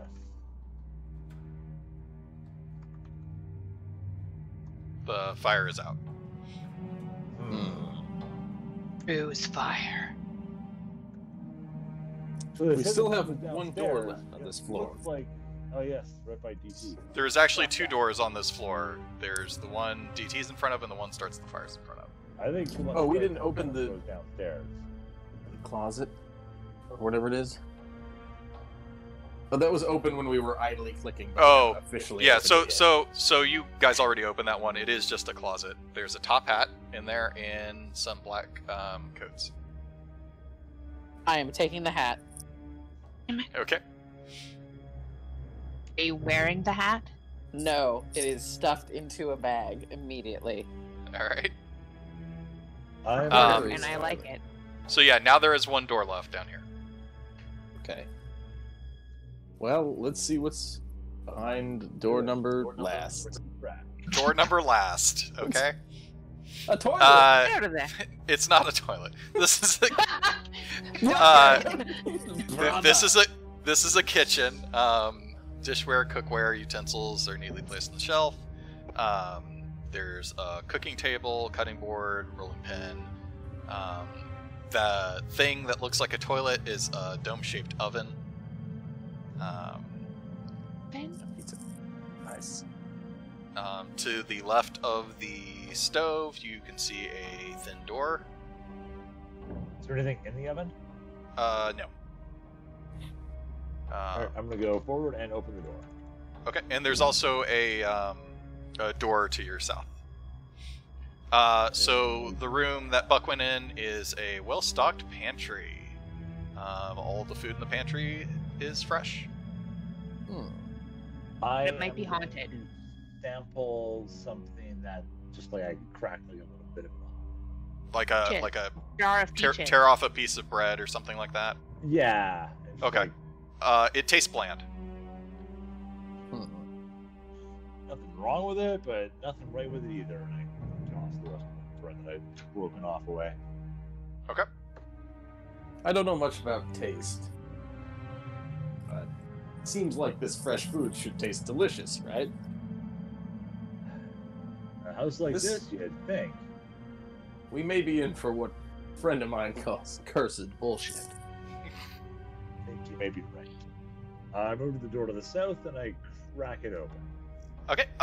It is just the door to a dumbwaiter. It's a 2-foot wide stone shaft containing a wooden elevator box attached to a simple rope and pulley mechanism that must be operated manually. Is there... Buck fit in there? Yeah. Buck can try to fit in there. The rest of you Y'all absolutely are will bullies. not. This seems an inopportune means of conveyance. Perhaps the owners of this Maybe not. house are very small. Is there a rope or a pulley to maneuver the dumbwaiter? We don't know because Buck closed the door to the dumbwaiter. Open it up, tiny man.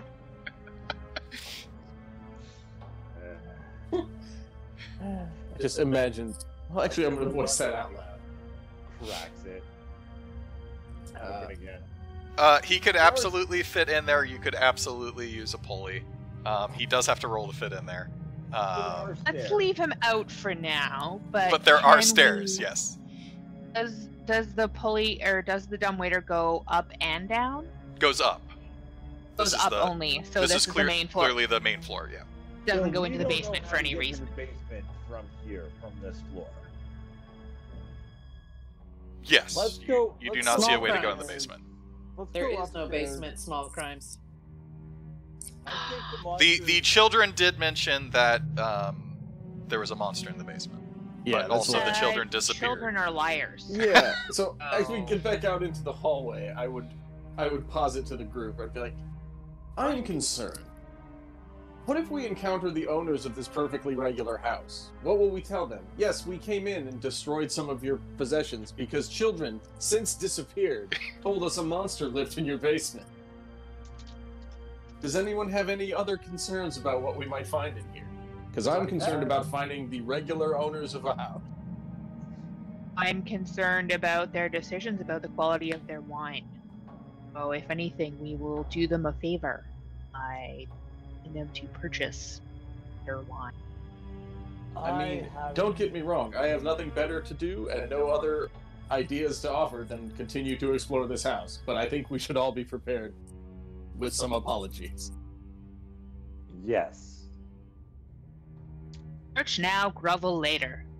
Chop. All right, are you guys going upstairs? I'm gonna Yeah. say yes to this and move up the stairs. Yeah.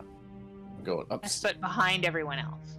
As long as we're all on the same page. I know we're not, but it makes me feel better. As I'm going up the stairs, just like after he talks with the owners of the house, as we're going up the stairs, I kind of loosen my dagger and it sheaths just a little bit, like a reflexive thing. Not that I'm finding anything, but just. All right. So you move up the stairs. You come to an elegant hall. Unlit oil lamps are mounted on the walls. Hanging above the lit fireplace is a wood framed portrait. There are two adults, a woman and her husband, with two smiling children that you recognize as the children who disappeared outside. Cradled in the father's arms is a swaddled baby. And the mother is looking at the baby, not with the most happy of expression. Standing suits of armor flank wooden doors on the north and south walls. Each suit of armor clutches a spear, not a sphere, a spear, and has a visor helm shaped like a wolf's head. The doors are carved with the dancing youths. I'm gonna go touch those faces. Can you roll a perception check? I have Wait, a what passive faces? The faces on the doors or the faces on the thing? on them armors. Oh, on the armor. Armor. Okay. Oh you yeah, do- that armor's dolls, getting right? groped. Can we get light up here? I have no vision. Oh, hold It's on. very dark. Oh, geez. Yeah. Hold on. Perception is Your vision didn't come over. I'm Was sorry. it just mine? Can everyone else Yeah, see I what's happening? think so. Yeah. Nice. There you Oh, go. hey, a room. I am going to try to light the oil lamp. Perception is just my wisdom. No, you should have a perception check. Oh, that's 15 on my passive. Where is it? No, so in the skill set, the skill in the set. center column. Or are you on D&D Beyond? I'm in D&D Beyond. You have +5. Yes. Yeah, so roll a d20 and then add 5 to it. Passive and rolled are a little weird with perception. It just kind of depends on the situation. If you're actively doing something, you still have to roll. 24. So you don't see anything weird. About the armor at all. It's just normal armor. That just happens to be shaped like wolves' heads. I am going to investigate the portrait. Oh, did you say you lit the oil lamps? Yes. Here, have some light. Wait, that's not work. God, fucking sometimes. There. There's some light. Hey. Ooh. I'm They looking at the empty they light ceiling. like normal oil lamps would. Nothing special. Though. And I'm gonna go after I do that. I'm gonna go to the portrait above the fireplace and look at the bebe. Going Or to I'd like to call scowl it at the the baby as monster. the mother is doing. It's clearly the monster, right? Like we all get it. The baby is the monster that destroyed this family, as babies do. In some sort of Outside of what I told you about Twilight. the painting, there's nothing special going on with the painting. Aside from it's just a creepy painting. All right. A fireplace again? Yeah, it's a lit fireplace. As soon as we pick a door, it'll go out. Let's double check that and see how. Oh, I want to see how the oil lanterns react to this everything going out phenomenon. Should we all pick a door and all leave the room in different directions at the same time, No, like Scooby not Doo? at all. Okay. I don't like that idea one bit, DZ. All right. I'd like to leave. I feel like these hollow metal men are mocking me. I cracked the door to the one I'm close to. Okay. This room. Okay, so you went in. Red velvet drapes cover the windows of this room. An exquisite mahogany desk and a matching high-back chair face the entrance and the fireplace, which is lit. Above the fireplace hangs a framed picture of a windmill perched atop a rocky crag. Situated in the corners of the room are two overstuffed chairs, floor-to-ceiling bookshelves line the south wall. A rolling wooden ladder Oh my god, a wooden allows ladder. one to more easily reach the high shelves. So this is a fairly tall room. It's one of those library go rooms. Investigate the library. I want to do Okay. this in my future home. This fucking I think like you mean library. this library nook, floor to ceiling, rolling yeah. ladder. Oh my god. Okay, so are you looking at the books? I am 100%. I don't even have in any the library. books. but I want- Okay. I'd fill it with fake ones. Just Okay, the are you idea looking along pretty much that entire wall? Yeah.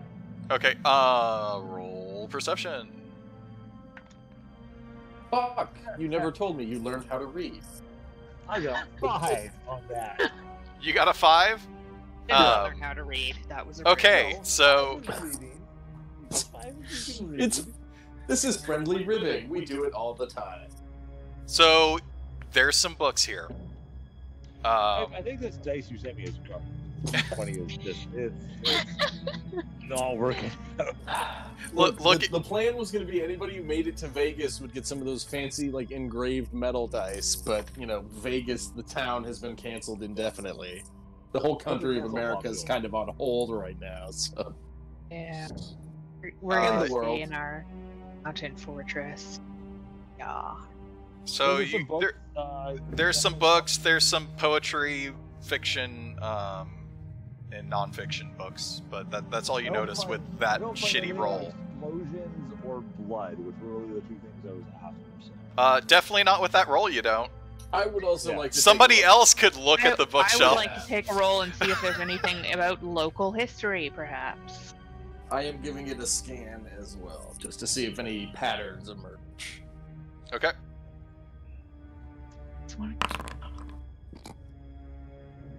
Come on, man. With the +5s, I keep getting sub 10 rolls. Okay.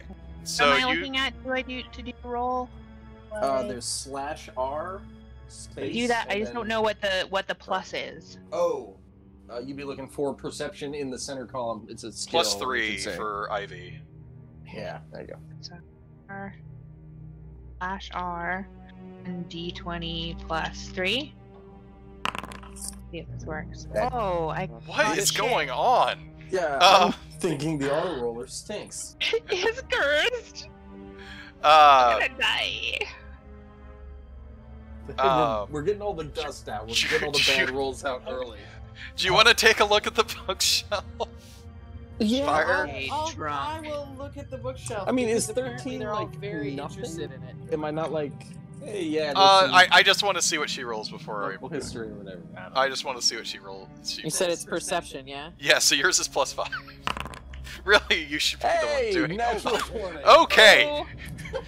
With that roll, that's why I wanted her to roll, so I could just do the whole thing all at once. So I'll let you roleplay this. You notice everything. So the books here range from books on history, warfare, alchemy, poetry, and you also notice with that roll that there is a book a red book that seems out of place with no text on it in the upper right corner. I'm gonna go get that book. Okay, so you pull that book and a secret door appears. Up here. Amazing. How did you know that would happen? Buck doesn't actually kind of lost interest in the bookshelves after he saw that there were books there and went over to see if he could investigate the desk.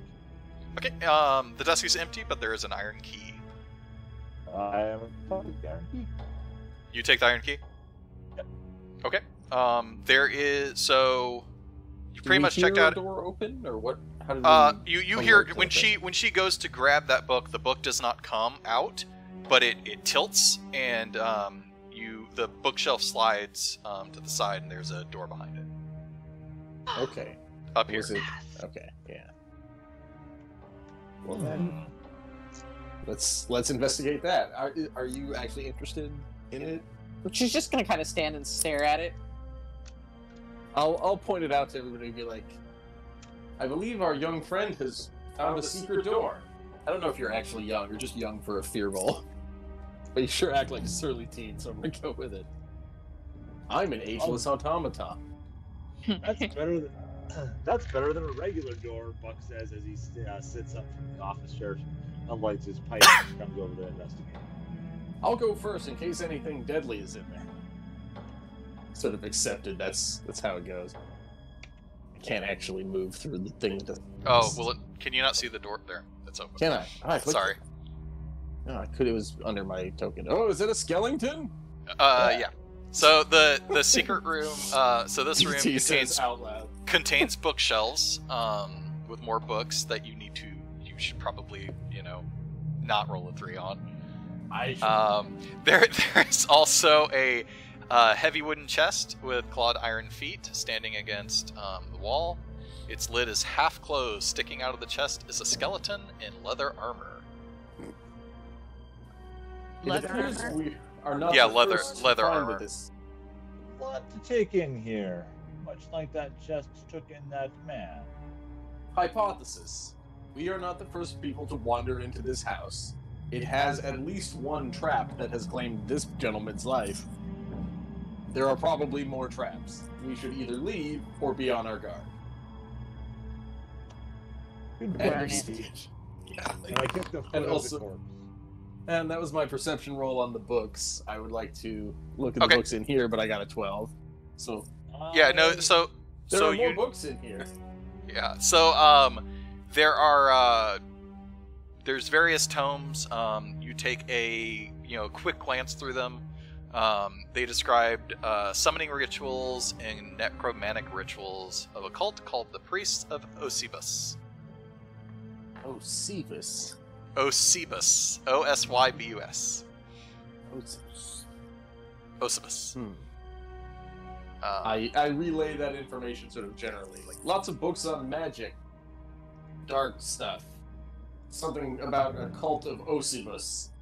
Anybody know anything about that? They weren't I running don't the school bus anymore. Wait, you guys don't know what that is. That joke would not land with you, never. Osybus? The bus takes you to the Orange County? Sure. Also, there's a dead guy in here, if you haven't seen. Say very cheerful. I'm gonna poke my head in the zone that DT's in and look at the books. Okay. You don't want to light the skeleton on fire? So you're going to Too look at small. you're looking at the books from a magic standpoint. Like, are you, aside from what I said, are you just trying to find more information? Yeah, I'm trying to see if there's anything specific that he didn't call out. Can you roll an Arcana check for me? Yes. I think that I would also Intelligence base? it's I think it's a +1 for Arcana.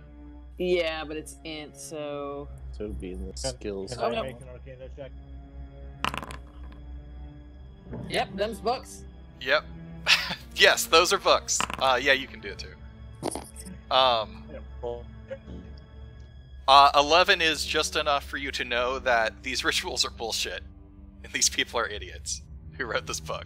That's all right. Based on that, like this is like the You're the cutting kind out. of- these books were written by like the necromantic version of me, somebody that like can pass something off as reasonable enough, get his goal, and get out.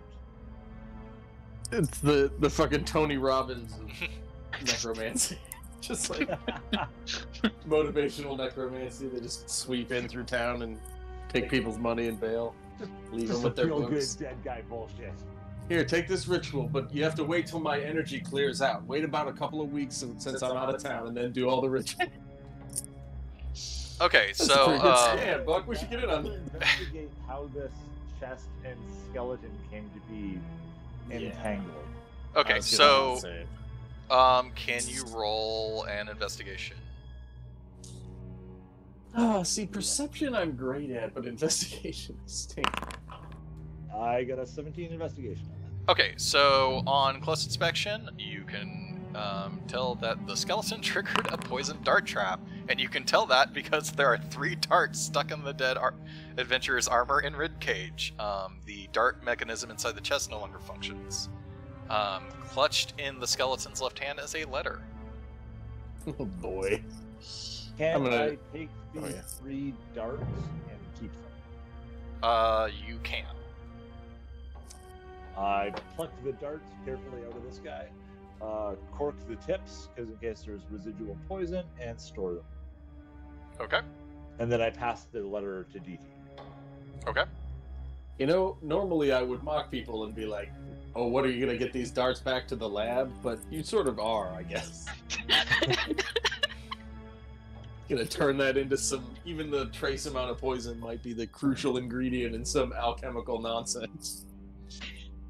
All right, Buck, are and you then doing the- anything else, or are you going to look in the chest? Or I'm gonna kind of crack the. I'm gonna. So because once the I've chest sort of is verified- open, like you don't have to do anything. You could just glance Yeah, in there. I'm gonna peer in the chest now that I've kind of like verified that how this guy came to die, and that it's not gonna kill me. Yeah, so you can see in the chest, there's some books, some scrolls, without like in some papers, but you can't, without actually opening the chest and going through it, you're not going to be able to tell what those things are. But that's what's in there. Sure. Okay. I'm gonna step back from the chest, hand DT the letter that this guy was holding, and then let him read that out. Okay. I open it up. All right. The letter says, "My most pathetic servant, I am not a messiah sent to you by the dark powers." Oh God, I had a voice for this. Not sent to you by the dark powers of this land. I have not come to lead you on a path to immortality. However many souls you have bled on your hidden altar, however many visitors you have tortured in your dungeon, know that you are not the ones who brought me to this beautiful land. You are but worms writhing in my earth. You say that you are cursed, your fortune spent. You abandoned love for madness, took solace in the bosom of another woman, and sired a stillborn son. Cursed by darkness? Of that I have no doubt. Save you from your wretchedness? I think not. I much prefer you as you are. Your dread lord and master, Strahd von Zarovich. I read that out with appropriate gravitas. I I don't- a little shake, puff on my pipe a little bit, and then use my crowbar to flip the lid of the chest all the way open. The chest opens up. Nothing happens. You see the dart mechanism, but it's spent. There's nothing in it. Still worth it. What do you No, call there's stuff in the chest. There's nothing in the dart mechanism. Just to make sure I I'm know, clear. but Yeah. I imagine Buck would want to dismantle that and take it with it. If it's an intricate trap mechanism, then why not? We'll use it in something later. I'll definitely. Free I'm trapmism. sort of more interested in the dart mechanism than the contents. So I kind of like motion DT past me so he can like empty out the chest while I'm fiddling with the mechanism. Yeah. May not be anything better than I can make, but gotta check it out. Shit's free shit. I'll take a look at the Like- scrolls. We're talking shops. Like, Okay. it's like a standard, probably a 22 centimeter bolt and lock mechanism. But hey, you need one of those for, any kind of ratcheting doodad. Okay. So there are. You take the scrolls. There are 3 scrolls: bless, protection from poison, and spiritual weapon.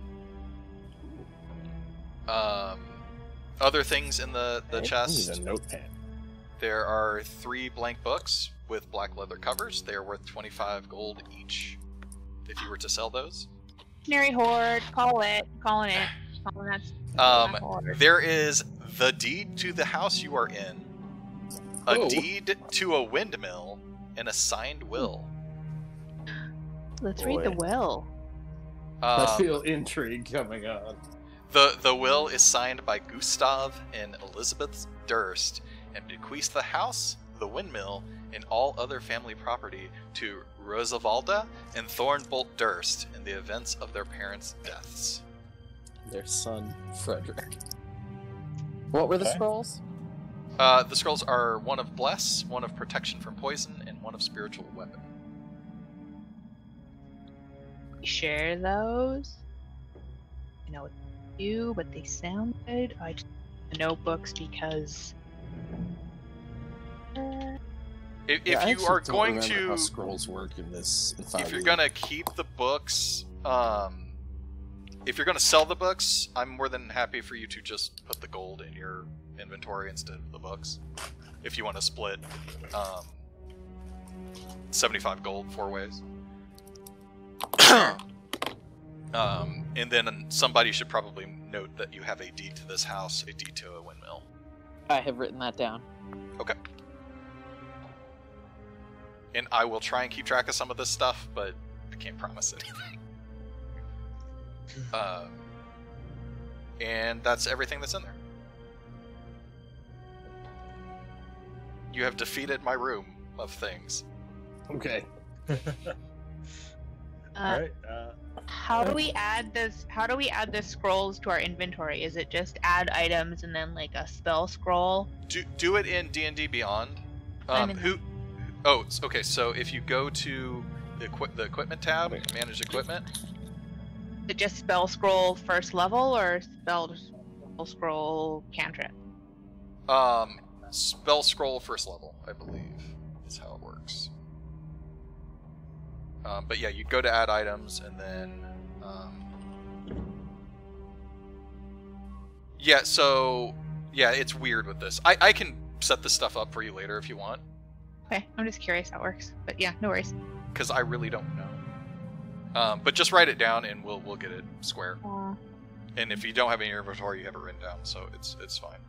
It's basically the way spell scrolls work is it's one use of that spell. It doesn't take a slot, but I'm not sure. Let me actually look. Sorry.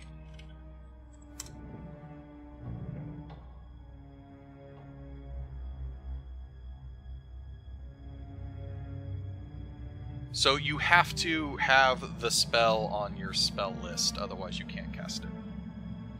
Oh, gotcha. So you have to have the ability to know the spell to be able to use it. But you don't, it doesn't eat a spell slot. So it's kind of a free cast of a spell that you can possibly know. Okay. And that's like, clerics can only know some cleric shit, and you only know a certain amount by your level. Yep. Okay. Okay. I'm gonna go poke this fireplace before we get out of here. Okay. It acts like the other fireplaces. Alright. And somebody's dying. I am gonna use my spell Find Familiar to kind of craft my little. You know what? I'll say that. Okay, you're not going to use that? Oh, if you're ready to like summon a little guy for me to drag around, I can do that. But yeah, I mean, I don't have a token or anything. I might be able to find one real quick. I don't know what you want to. We'll just say I have my familiar in place. It's a little mechanical squirrel. Huh? Gonna watch it. And we'll figure out whatever but yeah. And then I'm gonna go check out the start of the south. I'm gonna check the armor suits again. Did the fireplace in this room go out? Nope, it is still lit. And the lamps are still The lamps are still lit.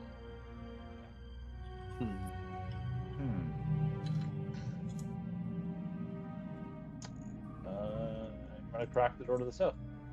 Is squirrel actually a thing that you can... I have no idea. I don't think squirrel is a one of them. I remember a mechanical squirrel was a pet that I had on World of Warcraft, so that's what it came up. It came to mind. Well, you and I will have to sit down and figure out what your familiar is. We'll just say that, and if we hit a wall where you need it, okay. So here's what you can pick from: a bat, cat, a crab, a frog, a hawk, a lizard, an octopus, an owl, a poisonous snake, a fish, a rat, a raven, a seahorse, a spider, or a weasel. I would argue squirrel is somewhere between rat and weasel. Weasel. The old retweasel. Yes. Yeah, I'll have to build that into the thing. We'll figure out something like that. But yeah, some kind of mechanical four-legged abomination. Tasty nugs, wheeze the juice. We'll homebrew something for you. How about that? We just watched Biodome. Oh, nice. The weasel definitely makes an appearance. Where are you guys going? South here. Okay. Gossamer drapes cover the windows of this elegantly appointed hall, which has brass-plated chandelier hanging from the ceiling. Upholstered chairs line the walls, and stained glass wall hangings depict beautiful men, women, and children singing and playing instruments. A harpsichord with a bench rests in the northwest corner. Near the fireplace, which is lit, is a large standing harp. Alabaster figurines of well-dressed dancers adorn the mantelpiece. That's what's in this room. I look back at Starts the Fire, and then I indicate the figurines on the mantelpiece. Oh yeah, I'm already over there. Yeah, I was just... When I come in the room, I want to make it clear that I've noticed that she has a thing for representations of form. Dolls and toys and armor and shit. So I'm like, hey, have you seen these? Like, just trying to be courteous. So... It's a dirty look for that, though. So as you as you look at the figurines, you can tell that while still well dressed, they are well dressed skeletons, not people. Dope. Absolutely my aesthetic. Alabaster dancing skeleton folks. Going to quietly take one. Okay. Nothing bad happens. It just nothing happens. You just take one. You're stealing someone's Hummels. It's fine. Just taking another one until anybody. Gonna keep taking them until people say something. Buck notices and kind of just shrugs and goes to like inspect the harp, and like just kind of idly runs his fingers along the harp. The harp makes heart noises, but they sound just slightly off key. Like it's just not in tune. Ooh, play the Final Fantasy intro. I'm gonna go open the piano. What's in there? Anything in there? No, I mean there's strings. Harpsichord guts. There's hammers. Piano. It's a harpsichord, so it's the insides of a harpsichord. There's nothing special about it. Alright, I'm gonna go back to the big lobby with the statues. I'm gonna go crack this next door. I feel like, yeah, Starts the Fire's got all her treasure. Okay. This is just a bedroom. Contains a pair of breads. Fuck yeah, I eat the bread. with straw stuffed mattresses. At the foot of each bed is a footlocker, and there are that's the room. Classic Luton footlocker. Lady footlocker. I was going to make a similar joke, but I was going to talk about striped shirts. I'm going to open the footlocker On the which? The right. It is empty.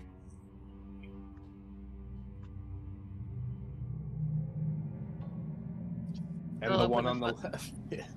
The one on the left, also empty. Some sort of fucking guest room. I'm gonna poke this door behind me. Which one? Yeah, in the guest room. If you hold down the mouse, you can do this, and that'll tell me what you're talking about. Okay, that one. That is a closet, and there are servants' uniforms hanging from the hooks. I retract my earlier statement. Servants' quarters. And I'm going to assume that this is the dumbwaiter door here, and I'm going to crack it open. It absolutely is, but the dumbwaiter's not there, obviously. It's down at the floor. Yeah. Okay. I close the door. All in favor of continuing upwards? Let's go. See what's going on in this freaky deaky house. I am leading the way. I love how we move our people up the stairs, even though we are going to wait for people to give us a new map. Don't worry about it. Dude, I genuinely love it. We do it in the roll 20s as well. People are like, oh, we're retreating this way off the map, and everybody moves their guys to the very edge of the map. And it's like, I know, I love we don't have to physically leave the quadrant. Sorry for the delay. I was fixing DT's stupid thing, so he can actually see when he gets up here. Oh my god! Yeah, my eyes aren't attached to my body like this. Like the tentacles from that thing last night. My vision parameters aren't calibrated. I dumped someone in the wrong place and had to clear fog of war. Oops. I think I have everybody up here.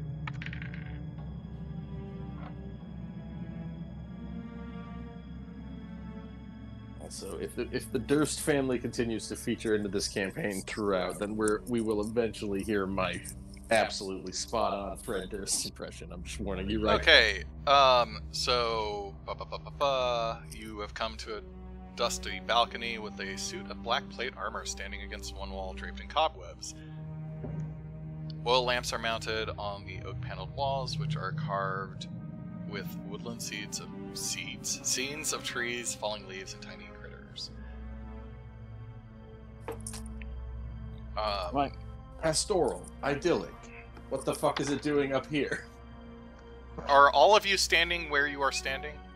Where your I'm tokens gonna are? go walk up to the black armor. Okay. Can you roll a strength check? Yeah. Are we exceeding the weight limit of this balcony? 18. You rolled an 18? Yep. Okay. The armor comes to life and tries to push you, but you succeed. Everybody roll initiative. Oh, Damn. oh no. You have no bonuses? Come on, dog. Turn for dog. Where would I see my initiative bonus? +2. I have 3 initiative. Sorry. Oh shit. Oh, good. I outrolled it. You both outrolled the boogeyman. All right. Buck? What's your initiative? Mine is 3. I rolled a 1 +2. All right, DT. 24. Jesus Christ. Yeah, the one good roll I've had. Ivy. I'm sorry, you cut out. Also 3. 3. 3. Okay. And starts the fire. 11. Okay, I don't know if you can see the turn order. We see the armor rolled a 2, but I don't see a chart. So the fist is the combat tracker. Oh, right. I think you can see that. I can see it, yeah. Okay, Yeah. DT, you go first. Yes. Oh, have I died? I turned into a skull on the combat tracker. Oh, because I clicked the skull. Okay. Yeah, you died. DT, I died of fright. Alright. I will give it a clank with my mace. Just the first sort of startled reaction. I would probably have had it out while we were cruising around just in case anything jumped out and went boo. Mhm. And when it does, I will take a swing at it and be like, oh shit! Okay. Swing. So that's a d20 +4. That's the dice roller you have to switch back from the combat trackers. Yeah, I mean, I'll tell you whose turn it is. You just don't have to worry about it. Yeah, that's true. I just checked it once. Yeah. Fair enough. That is a 13. That does not hit. Oh no. Take a swing and it bounces off the armor, or just complete airball because I did it while I was startled? It bounces off the armor. The armor takes the impact of it. Starts the fire. Your turn. Hidden step. And vanishing into thin air. You gonna just disengage? Yeah, I'm gonna turn invisible until the start of my next turn. Okay. And what are you gonna do then? Why don't you just do that? Yeah. I don't know. I'm Go not. on. You know what? I'm not your turn boss. You're not my Wait, turn. I'm boss. gonna get out of that right now. My bad. My turn, manager. Okay, so what's hidden step is as a bonus action, turn invisible till your next turn. Okay, Yep. So I'm gonna turn invisible and hold my turn. and you get that per short rest. Yes. Okay, if you're holding your action, you need to tell me what you're holding, I am like holding what you want to running. do. I am holding running. Oh, so you're planning on running away? Potentially, yes. When what happens? When shit gets hairy. Okay. Like when it lands an attack on an ally, when when an ally gets grievously wounded. Yeah, when it's looking I don't ugly. Okay. So you don't want to engage? No. All right, it's Buck's turn. Or is it hold to run until you see an opening to run? It's that Probably more that. where you're at.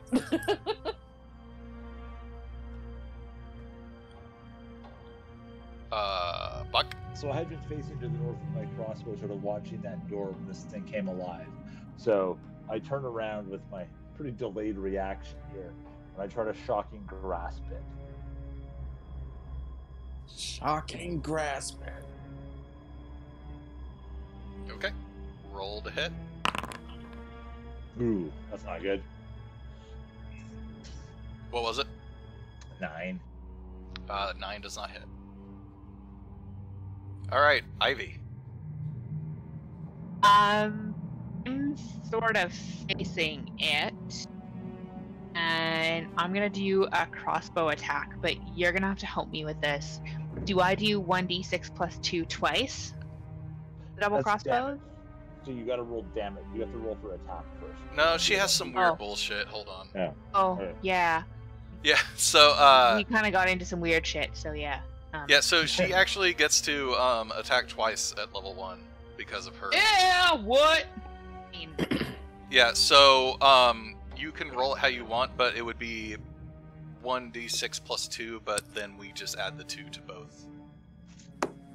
But roll to hit. Roll to hit first. So roll a d20 plus 6 for your first shot.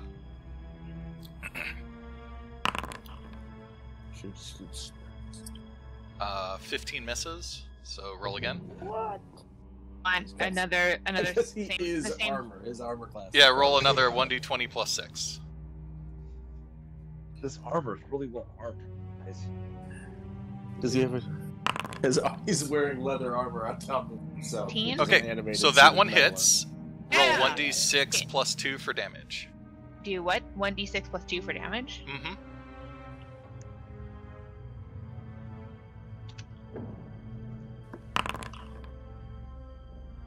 Okay. Hey, 6. Nice. That's the best anyone's done so far. Okay. Double crossbows, double crossbows. I sure hope he doesn't push me off this balcony. A thing that could easily happen. Alright, I'm a so big guy. I am going to slam Dr. Toilet. No, don't slam the toilet lid. Something. Hey, does a 22 hit? Barely. Yes. Not for many more levels. That's If I 8. have my druthers. That's 8 damage. Jesus. I only got 11. A lot of damage at this level.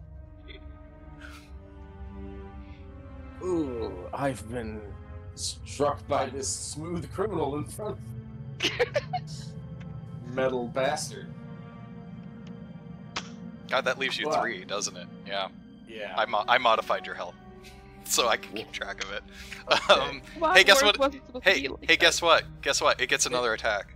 What? Why would it have that, though? It's my turn next. Uh, Do a cure wounds on myself. it does. It's 7. I don't think that hits. No, that one does not hit. Okay. It is back to DT. Okay, I am going to use cure wounds on myself. Actually, how does disengage work? If the total sum of my actions, I want to get away from him without getting an opportunity attack and cure my wounds. Is that something I can do? I don't believe you will be able to do both of those things. Okay. How does disengage work? Is it you use your action to not get an opportunity attack? Correct. Okay. So then I couldn't use my action to cast. Correct. So I will just use my spell to try and heal myself. Can you use Healing Word on yourself? Cure wounds. I was gonna use. I'm just. You Oh. can use heal. You can cast Healing Word as a bonus action, so you could disengage and use that. Oh, can you? I didn't realize that. Less of a healing. But. No, I think I'll use the big one because I'm almost dead. I'll do the D8 plus 3. Okay. That's one of my spells. So, let's see. 1d8 plus 3. Hey, I'm back, everybody. Hey. 8 hit points. But that's my turn, so he's gonna fucking hit me again. So I hope you guys. And I might yell. Toilet. As I'm like clutching my hand to the gash or whatever he damaged me with. What is he? Does he have a weapon? No, he's literally hitting you with his fist. Oh, he just pummeled me really hard. Yeah. My fucking bell rung, and I put my hand up and healing, and I'm like, Miss Fire, we really need your help. Like, I don't know where you've gone, but we could really use some assistance if you have any to offer. All right, it is starts the Spraying fire's. first aid kit. It is starts the fire's turn, and you are no longer invisible. Alright, I am going to cast Entangle and try and make him immobile.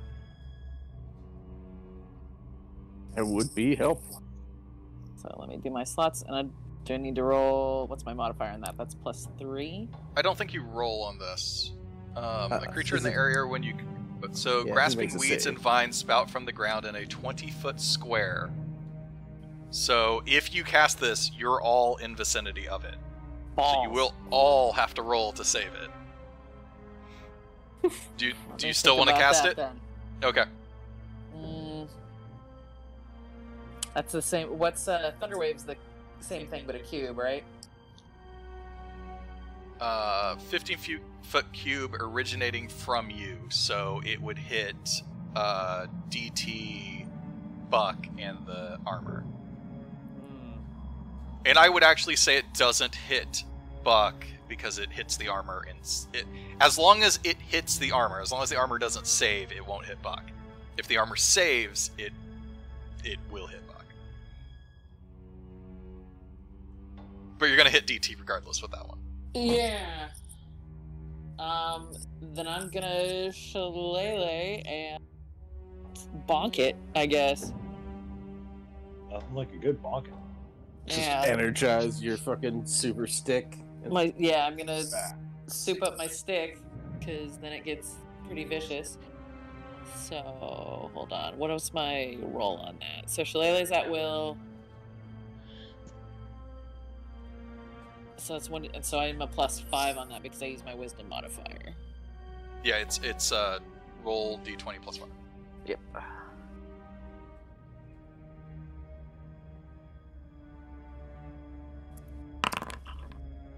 A 10. That does not hit. You do still have an action though. So you can try and do a normal attack with the Great Club if you want. Yeah, I think I'm gonna do that. So like it flares with energy, and you swing and miss, and then you just try to bonk it Yeah. and swing and miss. Yep. Swing and a miss twice. Just flailing. It's okay. We appreciate the effort. Was that the second roll, the 11? Yeah. Okay. Buck, it's on you. I am going to try another shocking grasp. Wow. That was a one. A one plus. Wow. Jesus. I am just rolling terribly today. Okay, Ivy, as the against only us. person who has hit the armor, it's your turn. It worked so well last time, I'm gonna do the same thing again. Also because it's the one thing that I know how to do. So, 2 reasons I can just look at my rolls again. So the first one.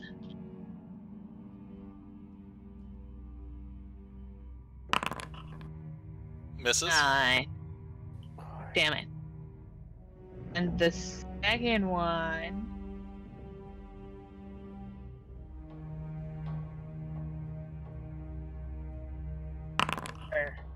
Yeah! That one hits. There. 1d6 plus 2.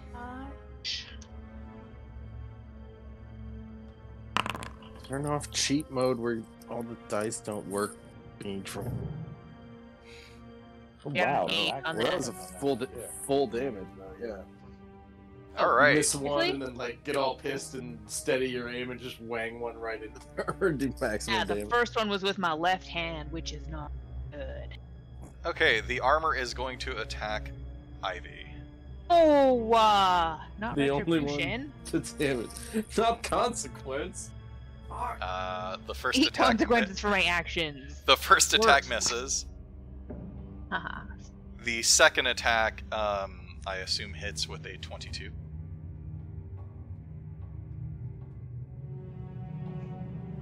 Me or him? You, Oh, it's Ivy. Ivy. What's your AC? It's 13, yeah. I mean, I don't know why I looked. It's 22. You take 7 damage. Oh, What does that leave you at? 4. Okay. As long as it's not Crouch down in the corner and have a little nap. negatives, we'll get it figured out. All right, and we're back to DT. All right. I think it's magic time. I don't know why I tried to swing at this fool. I'm going to use a Sacred Flame cantrip. That is a Dex 13 saving throw. Radiant damage otherwise. He fails his roll. Hooray! And I get to do 1d8. So I call down some Sacred Flame. I swing and miss with the mace before, and then now I just sort of like hold it up and it glows really bright and starts searing the metal. Okay. With holy energy. With holy energy. Get Okay. back, you motherfucker! Starts the fire. Your turn. If I were to create bonfire inside of it, would that be damaging? Like, can I see gaps in it? I would say you could try, but I'm looking at your spell. Give me a second. Yeah, it's...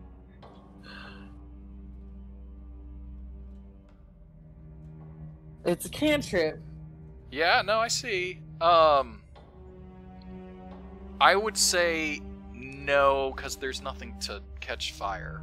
Okay. And this spell ignites flammable objects, so. Okay.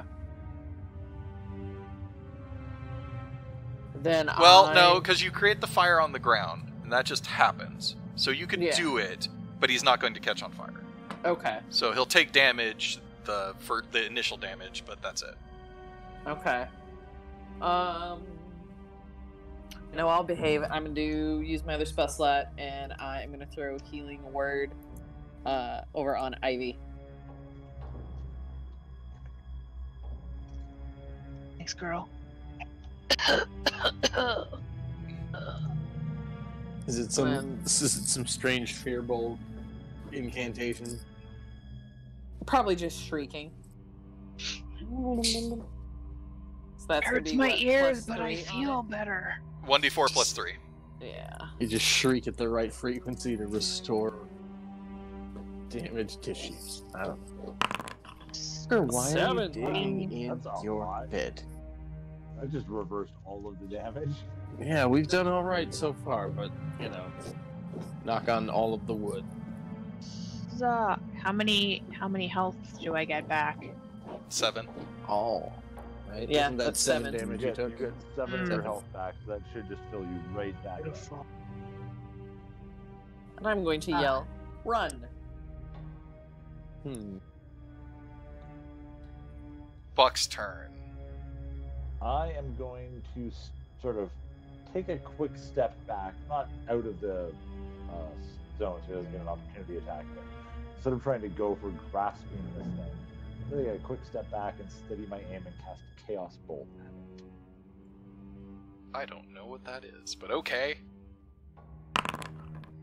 Undulating, Ooh. warbling mass of chaotic energy. I hurl an undulating, warbling mass of chaotic energy at one creature.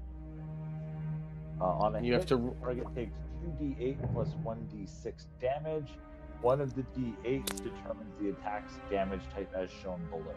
And you choose that And D8. you rolled a 20. A nat 20. Yeah. Okay. So first roll. Okay. So I actually have a button here for critical hit for this. So I'm gonna hit that button. That's not right. Oh, you did it. You did a great job. I'm pretty sure that's not correct. That's a gross amount of damage.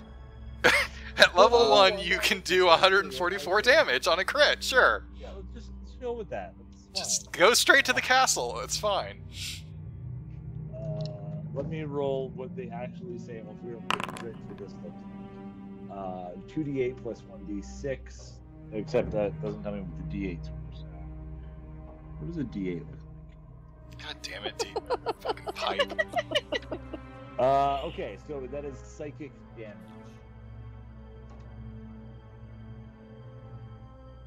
Okay.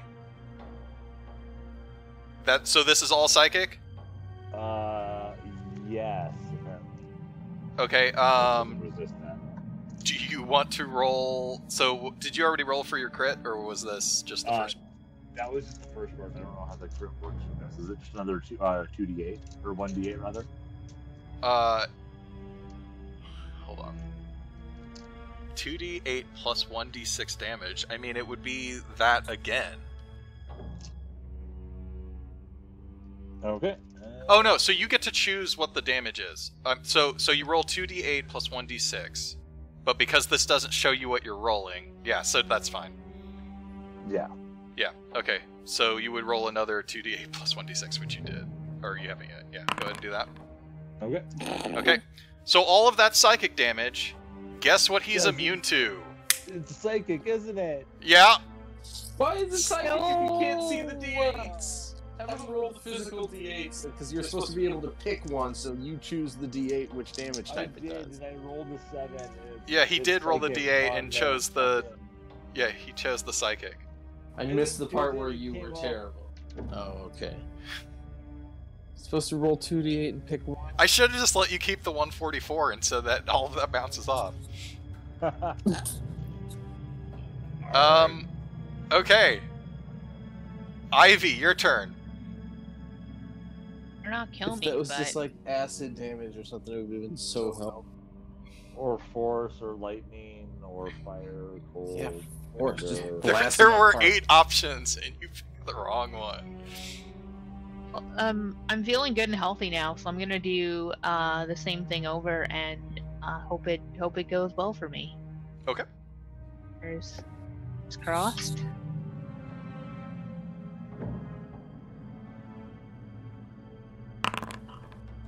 That hits. 18. It's good. Go ahead and roll damage.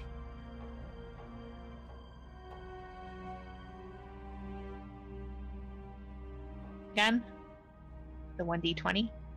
No, no, 1d6 plus 2. Alright. Oh, And then roll a d20 plus 6 again for your second shot.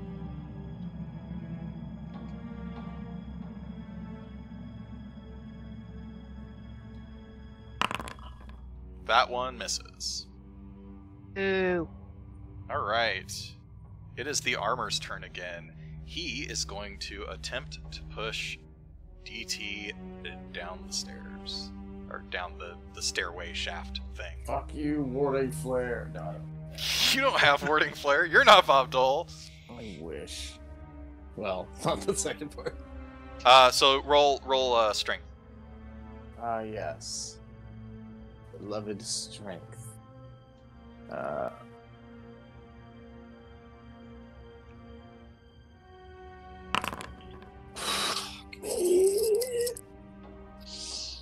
5. Okay.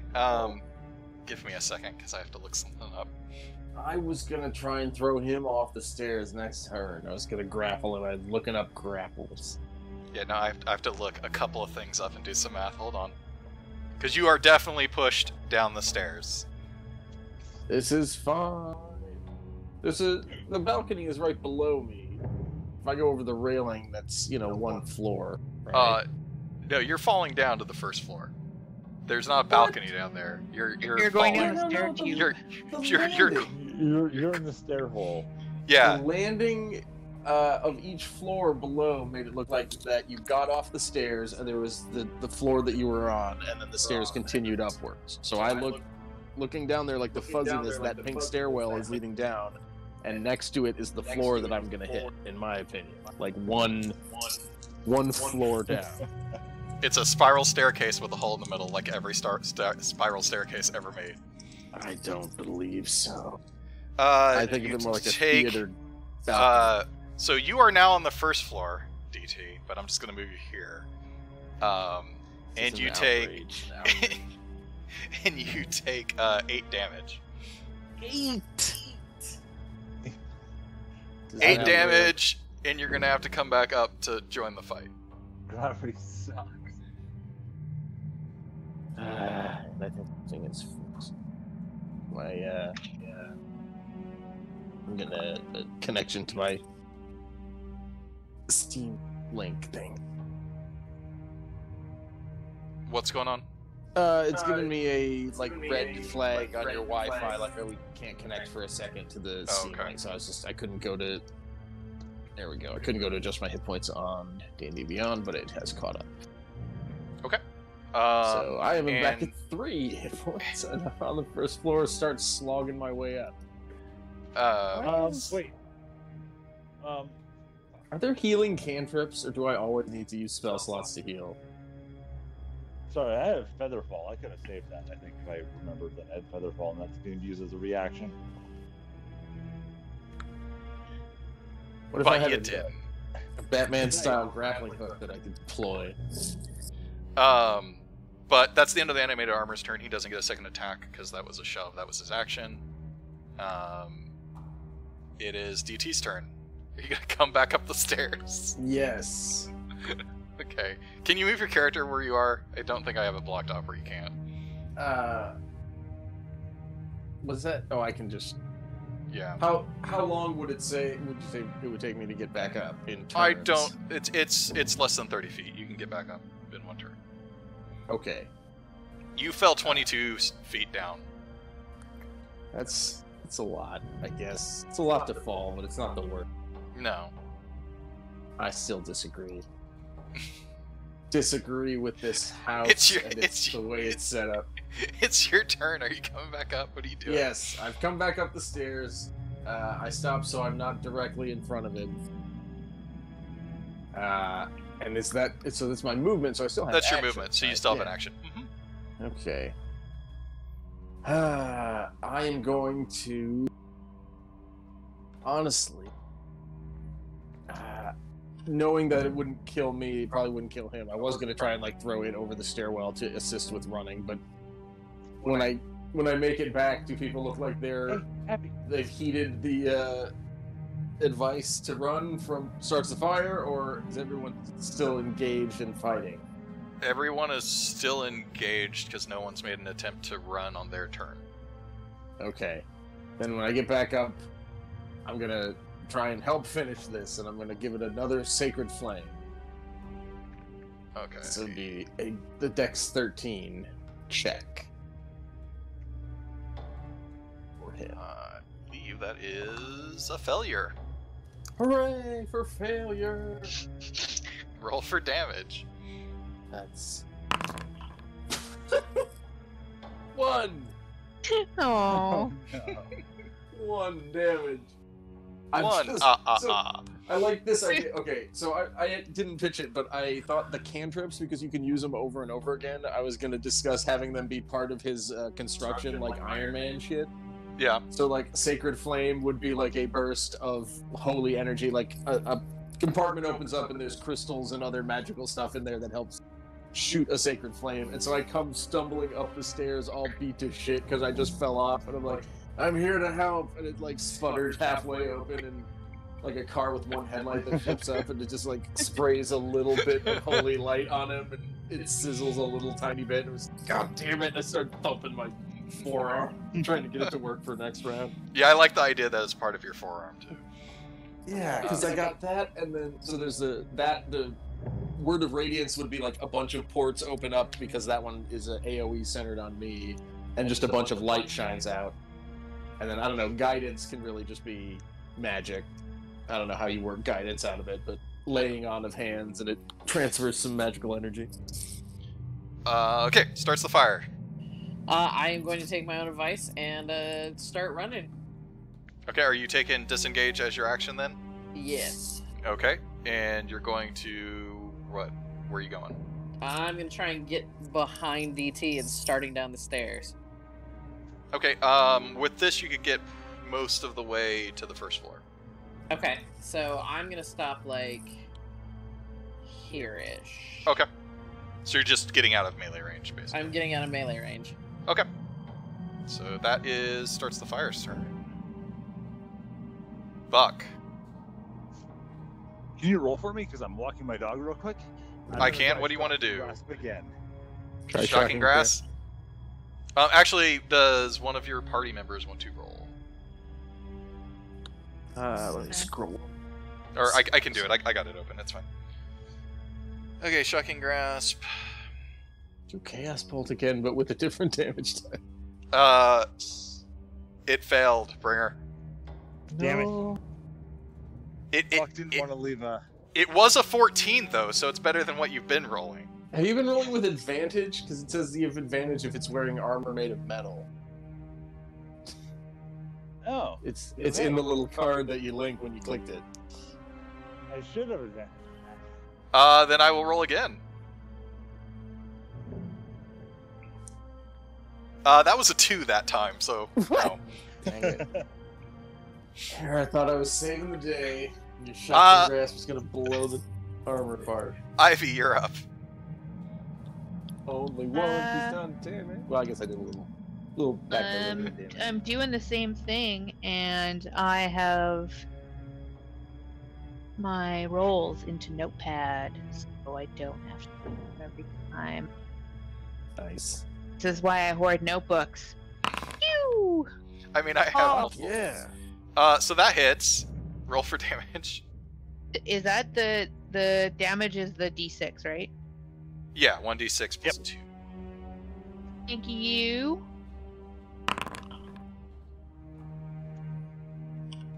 Good damage. Roll to hit again. You got 2 of those. Who's doing 2 attacks at level 1? Assassin? She's a crossbow expert. That one does not hit. Boo. That was a 1. Uh-oh. No, I have not- double I'm crossbows, not- but I'm only good with one of them. but it alternates. I like the idea of role-playing something fun for your critical failures as opposed to, like... Yeah. You know, No, I'm you not I accidentally try not to be a discharge dick. or- Yeah. My critical failures are you breaking handles off of a dumb cabinet. Yeah. Hey, guess what? He's gonna attack Dr. Toilet again. I'm here to help. First one misses. I've got very high AC. It should actually be higher. Second one really misses. So good. that's the animated armor's turn. Pipe, your dice suck. Oh, dang it. That's the consensus, apparently. It is DT's turn. Alright. I can't really heal myself. I could heal myself again. I will say bloody doesn't make sense, but he's not looking really well held together right now. This is pretty well dented. Dented, and like pieces seem to not be as structurally sound as they were being held together by magic. Like the magic seems to be not super great right now. Okay.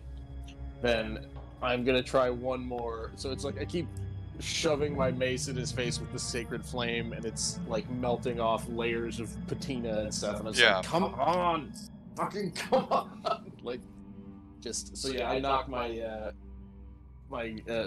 the mechanism of my forearm and get it going well, and then try one more blast.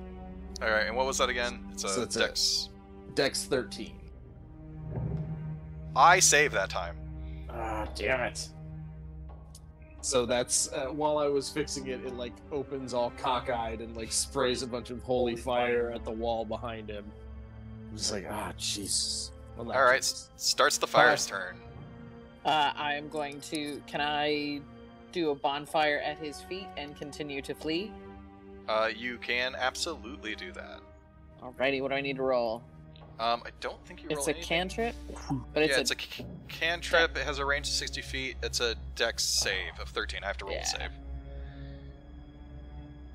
I save. Okay. Ground's on fire now.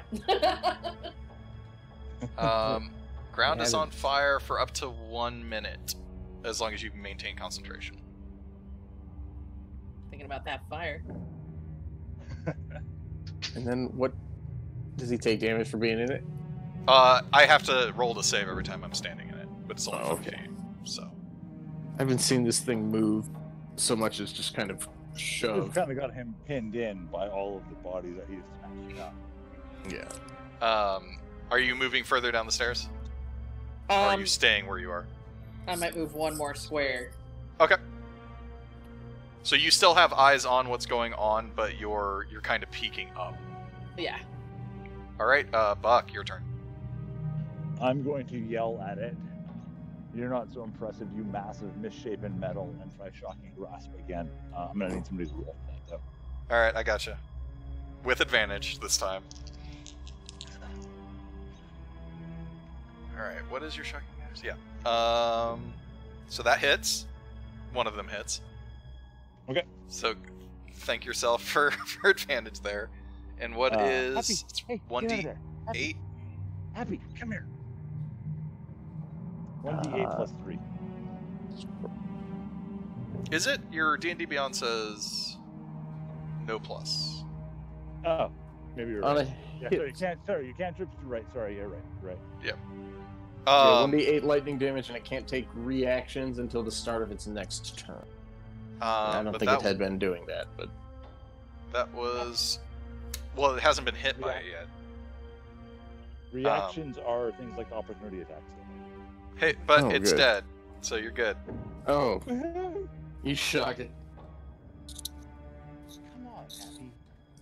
All right, that ends combat. You guys are out of combat. You're still in this area. The armor collapses. I'm gonna kick it once for good measure. Okay. You stub your toe and take 10 damage. No. Yeah, that was a good toast. That's all of my damage is. Yeah, I have your sheet up. That's why I said specifically that amount. And you go unconscious. I'm gonna ask DT how he's doing, because he kind of had some shit kicked out of him a couple of times. I'm like massaging my joints, and there's like plates knocked out of place and shit, but it's, it's a weird biological mechanical mix, like tree roots and stuff underneath, and so it can be healed with regular magic, but not feeling great, if I'm honest, but better than that guy who's pointed the armor. All right, I am gonna cast Cure Wounds on Buck, but they're on DT, but it's basically gonna be styled like me pulling out my Tanker's kit and like doing a weird my ratchet set out here, and I'm like cranking away on those various armor plates with some magic shit behind them, and kind of putting them back together. Okay. Starts the Fire is going to stand uncomfortably close and watch and look grossed out. Yeah. I'm imagining it's kind of like when the Westworld bodybuilding machine, or the Fifth Element when it's putting the bones back together, but he's got magic tinker's tools, and he's just sort of waving them over there, and shit starts flying back together really quickly and tightening and screwing itself back in. Yeah, pretty much. Iron Giant style. How much is that? It's kind of waving over you. I think it's Cure Wounds 1d8 plus 3. That's the one I did before. That was the one. That was the one I had up before I left. And then, All right. I can roll that. Yeah, roll for your health points. Yeah, if you're still away. 5 back. Alright, so that puts me at 8 out of 11. Not bad for having fallen down the stairs and taken several hits from the bad guy. Not too shabby. The thing is I have great AC. I just couldn't get him to hit me. That's why I was yelling at him at the end. Yeah, and I have great AC, and he just kept hitting. Something about us, you dude. I always seem to think you're a bigger threat. Analysis. Simple bigotry and sizeism. Bigotry. No pun intended, but I am very big, and that intimidates people.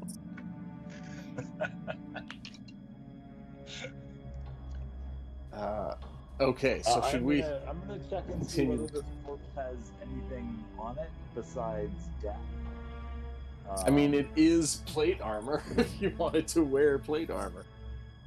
But I don't think it would fit. We need like two or three of me in there. Yeah, it's destroyed plate armor. Should I wear this around? Would that be the ultimate flex, as the kids say? We find the owner of the house, and he asks, "Why are you wearing my haunted armor?" I am gonna go check out the door to the north. Yeah, I agree. I am gonna open up with some trepidation. And poke my head inside. Okay. The dusty cobweb-filled master bedroom has burgundy drapes covering the windows. Furnishings include a 4-poster bed with embroidered curtains and tattered gossamer veils, a matching pair of wardrobes, a vanity with a wood frame mirror, and a jewelry box, along with a padded chair. There is a rotting tiger skin rug on the floor in front of the fireplace, which is not lit, which has a dust-covered portrait of the woman and man you saw earlier in the other portrait. And then there's a web-filled parlor in the southwest corner. It has a table and 2 chairs. There's a bowl and a jug laying on a very dusty tablecloth. Bowl and jug. Bowl and jug. I'm gonna wander in there. I'm just sort of looking around. I don't know. Other than what you described, does anything seem out of the ordinary? From a wide glance, I guess, not inspecting anything in particular. I would say of interest is that while the other floors that you were on seemed fairly upkept and new, this room clearly is not, with the rotting rug and cobwebs everywhere. And also of note is there is a jewelry box that is closed. I did notice that, and I figured Buck would be all over that.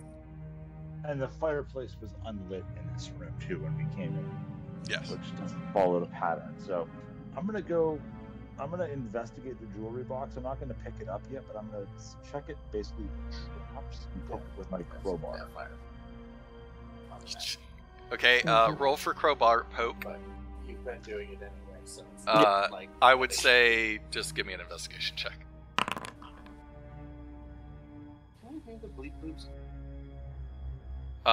You don't see anything weird about the jewelry box.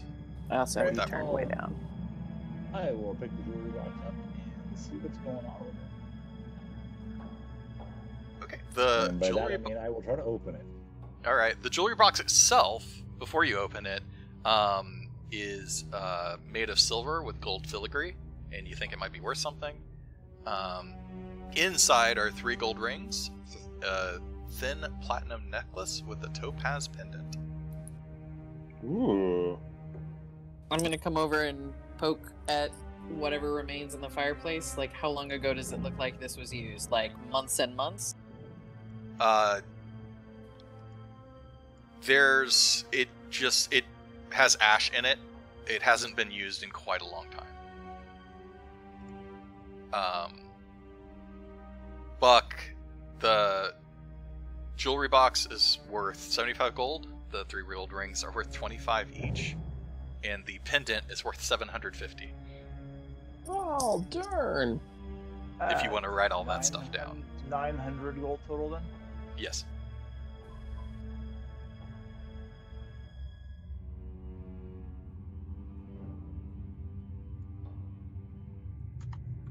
So yeah, back on the fireplace, it doesn't show that it's been used in an incredibly long time. Just ash. It hasn't been lit. There's no wood in there or anything like that, like there was in the other fireplaces. Is there anything that sticks out? Any weird, like, buttony looking things? Since there's no wood in it? Roll for, Is that perception? Perception or investigation, whichever one's higher. I'll let you choose. I think your perception's higher. Yeah. 9. You don't find anything. Boring! I'm gonna open this door here to what I assume is a closet. Did Aaron have to step away? No, that was Aaron. That was Aaron Angel investigating. Oh, Angel, sorry. Yeah. God, I can't even get your characters set straight. Like, fuck. I was thinking Ivy, and I just went Aaron. We will get anyway, there. It's an empty dust choke closet. There's nothing in it. Nothing. Now there's a robot in there. Is there anything else on this desk, or was the jewelry box really here? The jewelry box was the only thing of note. Okay, I'm gonna head over to the east side of the room and check the door to the north here. Okay. Bunch of doors. That is the balcony to outside that you saw when you did the pass around the house. One of the balconies. I just verify that there's nothing out here. Kind of look up towards the roof. When you look out, not towards the house, but away from the house, you see mist that was following you earlier is kind of in the distance, but you still see it. Okay. And you don't see anything weird about the house, but you can tell there is a floor above you. I tell the group that mist is still out there. So however crazy this house is, this may be the best place for us right now. If you can't tell, there's a door by where DT is. Yeah, I was gonna say that's my next move. Check this door. That's the Buck-of elevator, or right. Buck Vader, whatever you want to call it. Oh yeah, we might have to get you in there to get up to the top floor, my man. I come out to the main lobby here. There's another door. I'm gonna crack it open.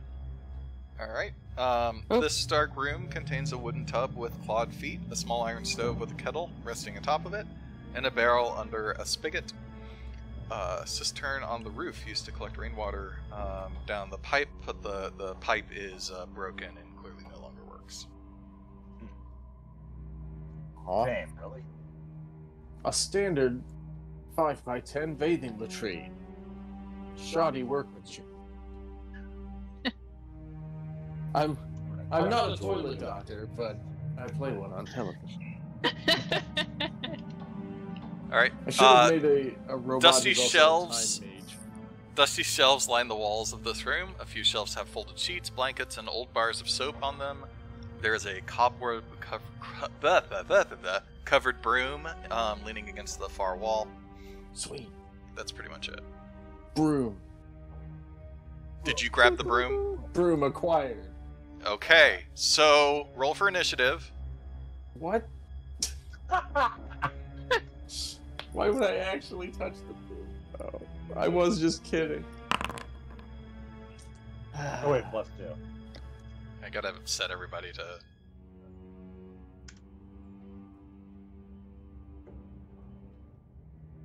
I gotta move characters. Oh man, I thought for sure you weren't going to do that. Why would it be a thing that could happen? Okay, Buck, what did you roll? I rolled a 19. DT. 15. Jesus. Ivy. Everyone talk. Am I rolling? Rolling for Me. initiative. It's probably a D20 plus something. Okay. Next to your armor class on the character sheet. +2 for you. Word. Alright, 10, and then starts the fire. 18. And I can actually roll everybody's if you'd rather, but me personally, I like rolling myself. Okay. So after, I'll explain what's going on. Pipe went to grab the broom, and the broom basically took off out of his hands and is flying in the air. And let's make it like I was, investigating the room and moved it aside to look at something else because I didn't just run in and be like, "Oh, Broomy, my friend." But I mean, just the way you're like picking through a room or an attic and you don't know, you're just like lifting stuff up and looking at it and you're like, meh, whatever. That's fair. I'll let you not have just grabbed it like an idiot and pushed it aside because it would have gotten a free attack on you had you done that. Puck. I mean, it's basically the same. I blunder into it while I'm investigating, but it wasn't as I jokingly was like, "Ooh, broom," because what the fuck? Why is it? I cast Firebolt at him with an 18. With an 18, that hits. Nice. Huzzah! Jeez, burn this fucking. 8 damage. Alright. Starts the fire. Fire's a good idea here, so I'm gonna pop a cantrip on its little broomy butt. It is in the air. Can I put fire physically on it? Are you trying to do bonfire? Yeah, I'm gonna try and do bonfire. It creates bonfire on the ground. Oh, it has to be on the ground? Yep. Balls. Yep. You have a firebolt. I don't yet. Then let's go ahead. My entangle, I'm going to catch everybody. And I cannot reach it from where I'm at. So I'm going to hold my action until it lands. And then I'll let the ground on fire. Okay. DT. Okay, I am going to disengage and get out of the closet. Okay. Can I actually, if I back up, could I slam the door on my way out? Yes, I would let you do that. I don't know if it'll stop it, but yeah, I disengage with my action, start moving, and then I guess it's my bonus action. I kick the door shut behind me. Pull the door shut because it would open in. Oh, okay, then I pull the door shut behind me. Okay. And then I come out and I tell everybody, "Hey, haunted broom or something." I touch the broom. It started coming at me. She gets it. She puts. I point to it, starts the fire. Fuck. I guess I'm not really. I guess you both saw it. Okay. I'm panicking. So but I tell IBS first. You hear the broom moving around in that in the room. You hear the broom in the room moving around. But the door stays shut, and eventually you don't hear anything. Okay. That one's off limits. I can't imagine we ever need to go there again. That room belongs to the broom now. So is everybody on board with not going back in that room? Yes. Touch the broom. I mean, get the body. I kind of wanted to find out what made the broom go, but I'm guessing sinister magic. You know, you go to that so often. Look, I've seen a lot in my day, and a lot of the weirdest shit could be chalked up to sinister magic. And that's all we've been experiencing since we got here. So do we have a consensus not going back in the room or going in the room? I don't want to fold laundry. Fuck that shit. Spike is going to strike a match off of the closed door, light his pipe, and go, eh. Okay, you guys are out of combat. Broom toucher, take that. Take that. All right. Pointing at the corpse. Put it here, in front of this door. Broom toucher, move it. Moving what? The body. The armor body? The broken she wants me armor? to pile the armor in front of the door. I don't think it's necessary. It doesn't open that way. If it opens inward, it wouldn't help. I think the broom is not gonna. It's either not smart enough to open a door or it doesn't care. It's just there to attack people who bother it. I think we'll be safe. I'm gonna crack the door to the south now. Okay, but you're not going in. You're just looking in. I'm looking in first. Yeah, we're all a little edgy now, you know. From what you can see, there's a mop. Yeah, no. From what you can see, it looks like a bedroom from where you are. All right, I'm gonna step in further and kind of peer through the room. Okay, the dust and cobwebs shroud an elegantly appointed bedroom. There are double doors. There's double doors to the west. Sorry, the writing has the house all screwed up, so I'm trying to think of it from the way it looks. There's a large bed, 2 end tables, an empty wardrobe. Mounted on the wall next to the wardrobe is a full-length mirror with an ornate wooden frame, carved to look like ivy and berries. Hey, Ivy, who's your friend Berries? Those are what I call my accessories. So I'm standing in front of it. How do I look? Are you looking at the mirror? Are you just looking in the mirror? Which one? Looking in the mirror, doing my cool double crossbow. Can you roll a perception check? Sure.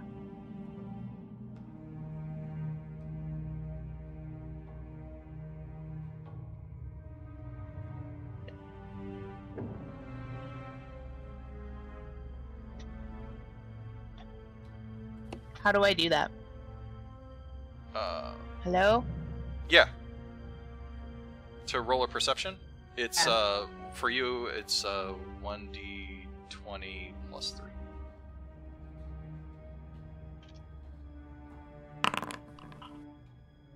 Okay. As I love the narrative of this. As you're checking yourself out and posing, you notice that the wall behind the mirror doesn't really match up with the walls next to it, and you have found a secret door behind the mirror.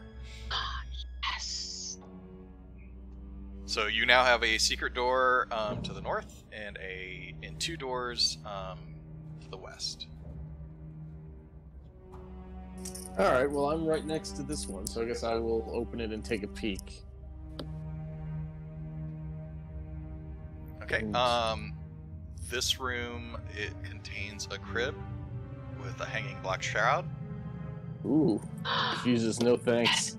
No thanks. Can I close? Yep, there we go. Closed. And we're out. As you open the door, though, Oh, ghost baby!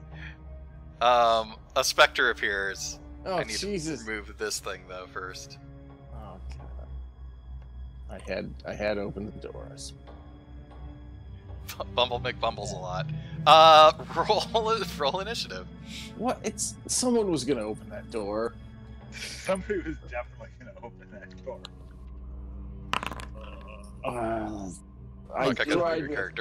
I tried to back up.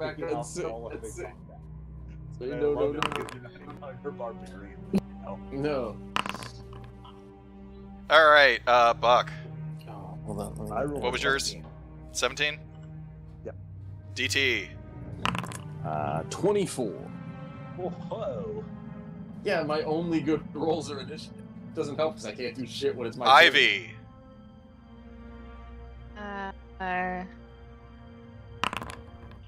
Teen. Sorry, you cut out. Something teen. Teen. 18. 18? I lost it again. Yeah. It was not just me, right? No, I think it's a Discord setting. Okay. I did that for the first couple times we played. Right. Mine did the same thing where it like didn't quite activate on the first syllable, and so you kind of had to have like a bullshit like 18. All right. So Discord would not be stupid. Actually, just make like Mike like radio sounds like 18 over. Okay, and then starts the fire. 7. Okay. So as you open that door, DT, you hear the a screech, as the specter appears and screams, "Leave my baby alone." I mean to. We mean no harm. I don't know if I can say things or not. DT, go. It's your turn. Oh, it is my turn. Does it seem like, is it moving to attack me, or is it standing there and yelling? Like, can I back off, or would that be give it an opportunity attack? It looks very hostile. Okay, because I want to be like, we didn't disturb your baby. We're not here to mess with your baby. But if it's just gonna fight me, then I think ghosts have babies. You know what? You're right. Get the fuck out of here with this bullshit. I am going. You are more than welcome to try and talk to it. Like, that's fine. It's up to you. I think I am going to. Let's see. I'm going to give it a. What's the difference between a Word of Radiance and a Sacred Flame, really? Word of Radiance can. Oh, every creature you can see, so it's good for crowds. Not to be a broken record, but I think I'm going to do the Sacred Flame. I'm low on spell slots. So it's a Dex 13 saving throw. So I just hold up my holy symbol and I say, "Get it back!" And it flares up. Okay, so you're doing... Sorry, Sacred Flame? Sacred Flame, yeah, so Dex 13 saving throw. Okay, and it's radiant damage though, right? Yes. Okay. Flame-like radiance. The one that trips Burger up all the time. You miss. No. My holy symbol didn't properly deploy from my other... I gotta get new springs when we're out of here. It's like sputtering little holy energy. Alright, Ivy, it's your turn. Did nothing. Soon I will die. I'm gonna try something. I'm gonna try something a little different for this grieving mother. Though I don't like children myself, I don't know that bolts are really gonna hurt something. So I'm going to pick up one of the pillows. I'm gonna sneak over. I'm gonna pick up one of the pillows from the bed, hand it to her, and say, "Fear not. Here is your baby. Take your baby and be at peace." You hand the pillow just falls through the specter, and the specter screams in your face. Rude. She wants to do this the hard way.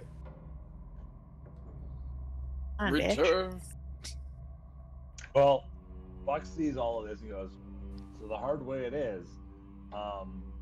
Pulls up his finger gun and fires off a fire bolt.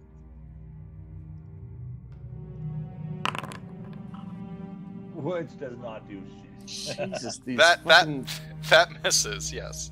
These robo dice. Is it like sear a hole in the... I don't know. What happens to all these missed spells cast It into it? hits the pillow on the floor. It burns the fake baby. Out of that.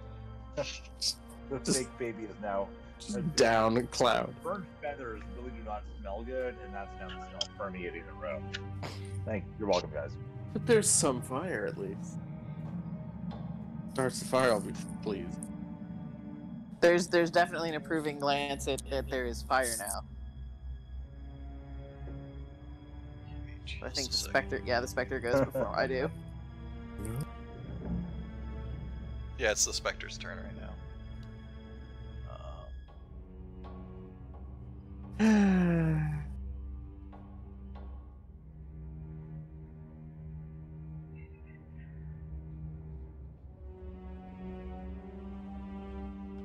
Yes, this cantrip. Okay. it is going to attack Dr. Toilet. Why would you do this? I only attack you and You're also the open man, the door. open the door. Okay. And you were fucking with her broom. I can't. I really didn't intend to touch any things, but I didn't know doors would also be the problem. I was gonna stop touching stuff in the rooms, but I didn't think entering them would be an issue. Does a 16 hit? No. 16 does not hit? No, I'm at 19, which I didn't discuss. How the hell do you have 19 AC? Because I have heavy armor proficiency and chainmail, and that's actually before I can use the Blessing of the Forge, which could add a +1, so I could be at 20. Jesus Christ! But those All guys right. kept rolling like... Yes, Mediator helped you a little bit. But Yeah, he this just looks like a reminded- mediator sheet. It's really just that he reminded me that heavy armor proficiency means I could have acquired chainmail by now, and that would put me 19. Oh, and a shield. I've not been mentioning that I have a shield. I haven't done anything with both hands. Alright. Is that... Yeah, the shield is probably not equipped, which would drop my AC. I don't know. You can No, make a it's ruling fine. on that. It's Okay. fine. I've been going shield and mace. Alright, Yeah, starts I the need to fire. find a shield. I forgot shield Think was about +2. this. I thought it was +1. I am going to try and reason with this unreasonable lady. Probably not the best thing for a large, smelly teenager to try, but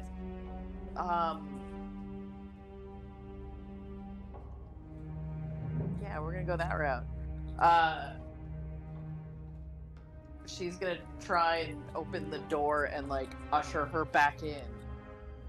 The door And to... just, like back into the baby's room and like gesture and just say, "Baby needs you."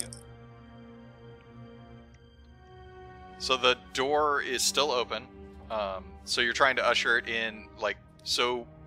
I'm just Like- she's just going to gesture like, "Go see your baby."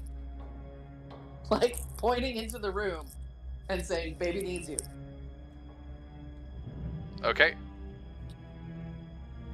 Is that what you're doing on your turn? Yes, sort of a "no one's stopping you. Go see your baby" gesture. Talking's a free action, right? Right. But are you doing anything else? No. Okay. DT. I guess in the spirit of that, I will try to stand out of the way. What happens if I move to the side and try You're and... still in, You're- still in its combat range. So you Alright. Yeah, I don't want to do that. But... No, you can... sorry, You can... Nicholas. No. Oh, jump. Yeah, you can move... So you're not you're not disengaging. You're still in her melee range. Oh yeah, that's right. Yeah, That's what Ringer said. Right. Yeah, that's what Ringer said. But were you actually this far in the room? Or Yeah, did I you- was. But I have moved so I can gesture to go into the door. I don't know if you can move into. and Yeah, out no. of her melee range, though. I'll let you point from where you were. Oh, okay. Yeah. So I'll drag you back over there. And then you can. Because you could if you hold your leave, action. just so you know, because nobody ever remembers this, if you leave melee range of a creature that can melee you, they have an opportunity to attack, and they just get to hit you for free. Ah. But, Yeah. but like Pipe did there, he moved in a different square but stayed inside the same range, so he doesn't instigate an opportunity attack, but he can reposition a little bit. And I think we should both, because we didn't do anything else, we move aside and see if this works, but we're both holding our action, and it's like if she attacks, we will respond with our attacks. Okay. Does that make sense? Or I'll respond with Sacred Flame. Sure. Ivy, what are you doing? I will see, hope it works, and if it doesn't, we'll see how crossbows work on a specter. They'll be great Okay. after all. Buck, you. I am going to point at the door and hold my action to see what the specter does. If the specter does anything but moves through the door, I will fire bolt. Alright. The specter moves into the room, turns around, looks at all of you, screeches one last time, and slams the door shut. Others. Starts the fire, makes a I've never mocking been more screech. thankful my shit malfunctioned, because she probably wouldn't have been okay if I hit her first. Okay. My shit back I in like place. the mocking screech there. I don't think this is going to be a good house for us to spend the night in after all. I mean, I bet the servants' quarters off the kitchen aren't particularly haunted, because somebody needed to make all these bastards their food. While they're setting dead baby traps for You everybody. still have a door here, and a door here. Go behind the mirror. Yeah, you got the mirror door, and then the Nothing. other I'm door. going to crack the regular door here open. That's That ever is been. another balcony. I'm going to step out Okay. Fresh, ghost-free air. and look around and enjoy some ghost-free air and a quick puff on my in the ghost-free air. As you walk through the door, you can actually see through the window above you, and you see the specter kind of bent down over the crib, crying, or as crying as a specter can. But as you look out, you see pretty much the same type of sight that you saw before. From this angle, you can see the road, but it's pretty engulfed in the mist. Has the mist seemed like it's been moving towards us, or is it still sort of static? It is closer to you now than when you entered the house, but it's not any closer than the last time you were on a balcony. Yes. I try to ignore the crying specter with my pipe and just be like, whatever. Ghost bullshit. Have a couple of puffs and then come back outside and say, that fog is uncomfortably close. I don't know if it's moving, but I don't like it.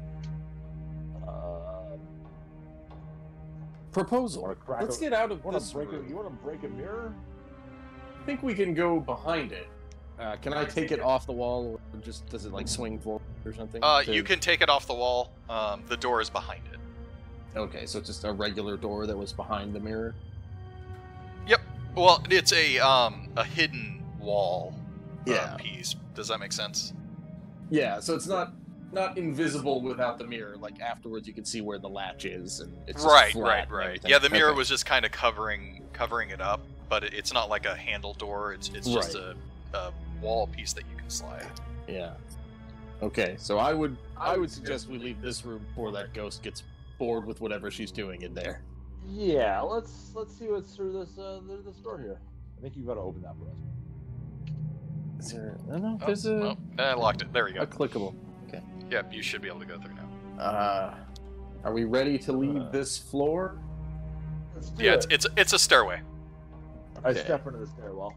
Okay. Yeah. Are you guys going up? I suppose. Let's find out what's left in this place and decide if we want to spend the night or get the hell out of here. One more Alright. mocking screech before I go up the stairs. You just sleep hear check. sobbing in that room, and you're just mocking her the whole time. Such an asshole. Shitty teenager. I'm a ghost. I don't know that I'm dead. So you come up the stairs and find a bare hall that is just choked with dust and cobwebs. I've never I'm gonna crack understood. The door that I'm right next to. You what? It's the stairwell door. It's the stairwell, sorry. And you go back down for no reason. And then you're back up. You gonna wake up? Fuck goes Um, down, fuck goes up. You have two doors to the north, a hallway with a door to the south, and then another door to the south. Declaration. Uh, I'm done touching stuff. Alright, I'll go this time. Going in this first door. I advise Close. stealth. Okay, you try the door, but the door is locked. Aim. Stealth has failed. Time for kicking. Let's try the other one hold on. first. Okay, try the other one. Alright. I'm gonna try this one in the other corner. This one? Yeah. All right. It's a small bedroom filled with cobwebs, a nightstand, a rocking chair, an empty wardrobe, and a small iron stove. There is really nothing of note in this room. Ooh. Save point.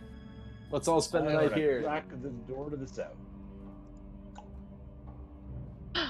This dusty chamber is packed with old furniture, chairs, coat racks, standing mirrors, dress mannequins, and the like, all draped in dusty white sheets. There is a wooden trunk near the iron stove, or near the stove that you can clearly see that I didn't mention before.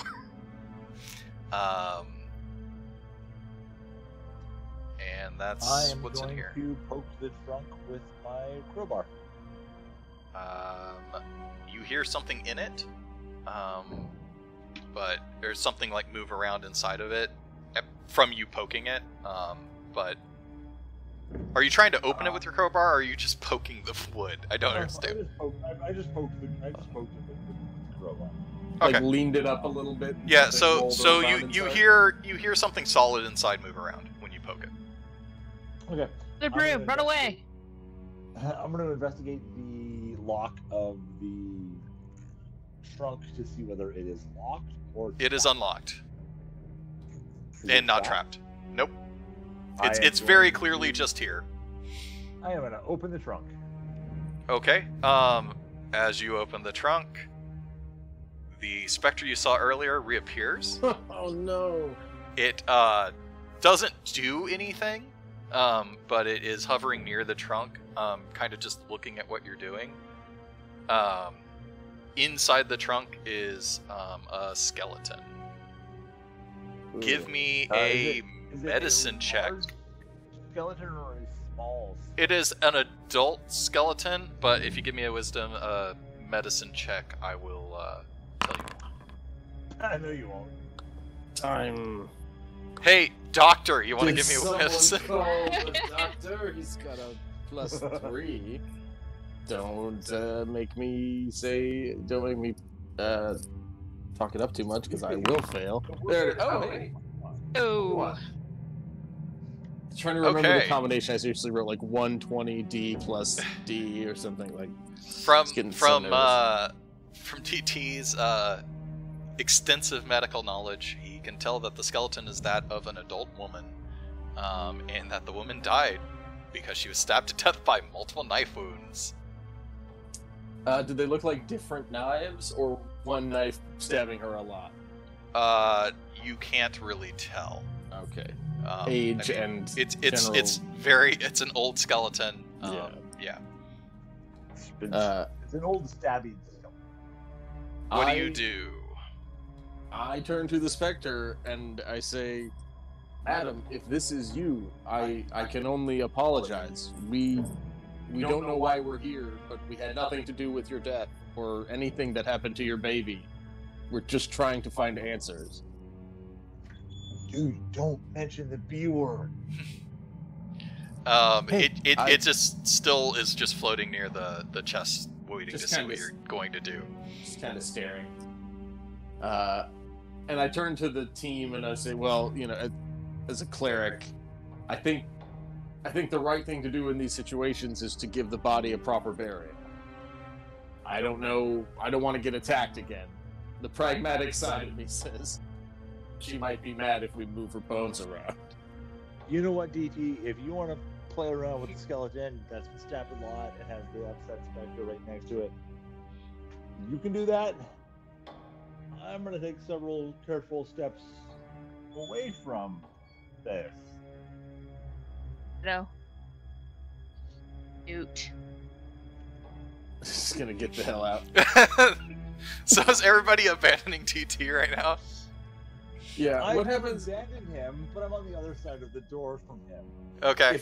If I put my hands up and start slowly walking away from, backing away from the skeleton, what does the specter? It starts to fade away. Okay. If I go back, does it start to become It more appears again, yes. Okay.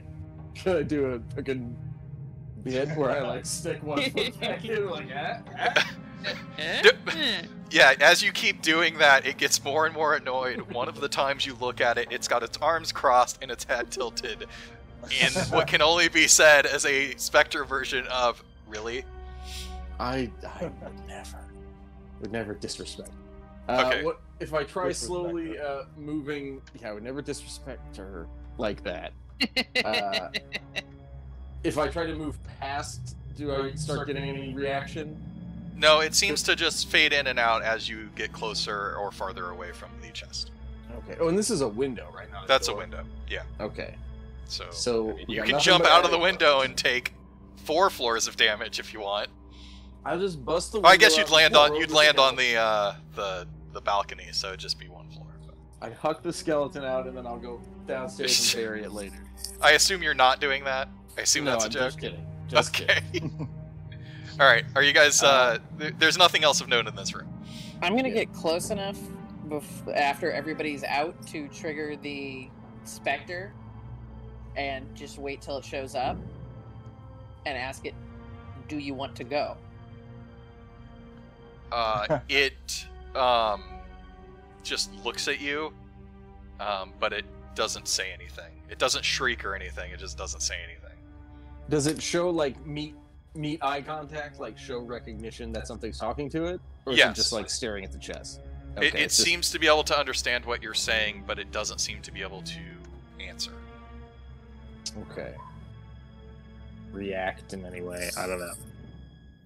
But roll insight. Fire.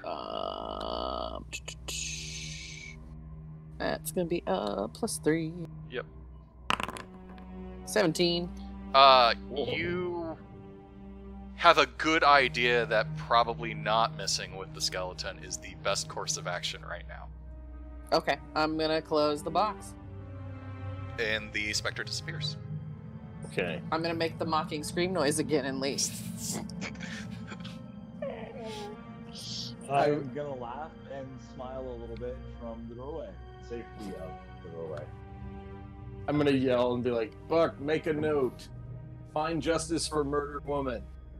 And you guys spent a pretty decent time in this room looking around though before you went to that, right?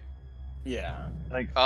So you actually found you did, because you don't. I thought you had to roll for this. You don't. You found a secret door right here. Well, okay then. On the way out, I might notice that. When you call out to make a note about the justice for the murdered woman, I pull out a notepad and look like I'm making a note, but it's pretty loosey-goosey if anyone was really paying that much attention. I'm pretty sure I know what you're doing, but I still appreciate you making the effort. Murdered moment. Right. DT, are you gonna open the door? All right. I noticed it on the way out of there. I think there's a door here, actually. Door leads to a stairwell going down. Down. Trying to get to the riveting room. No, you're in the attic. You're in the attic right now. Yeah. You want to check this last door? You know how tall the house is. You're at the top of the house. We've got one more door. It's locked. One more door that we haven't tried. Hey, don't we have an iron key from the study? Small Crimes has key. Steady. I am going to try the other door to the south here, though. Your toilet can't move through. All right. The dust-choked room contains a slender bed, a nightstand, a small iron stove, a writing desk with a stool, an empty wardrobe, a rocking chair, a smiling doll in a lacy dress that sits in the northern window. I am gonna. Hello, friend. Oh no! You're investigating the doll? Of course.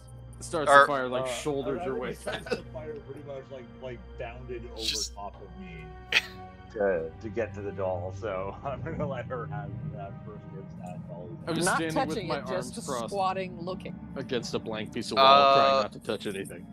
Roll perception.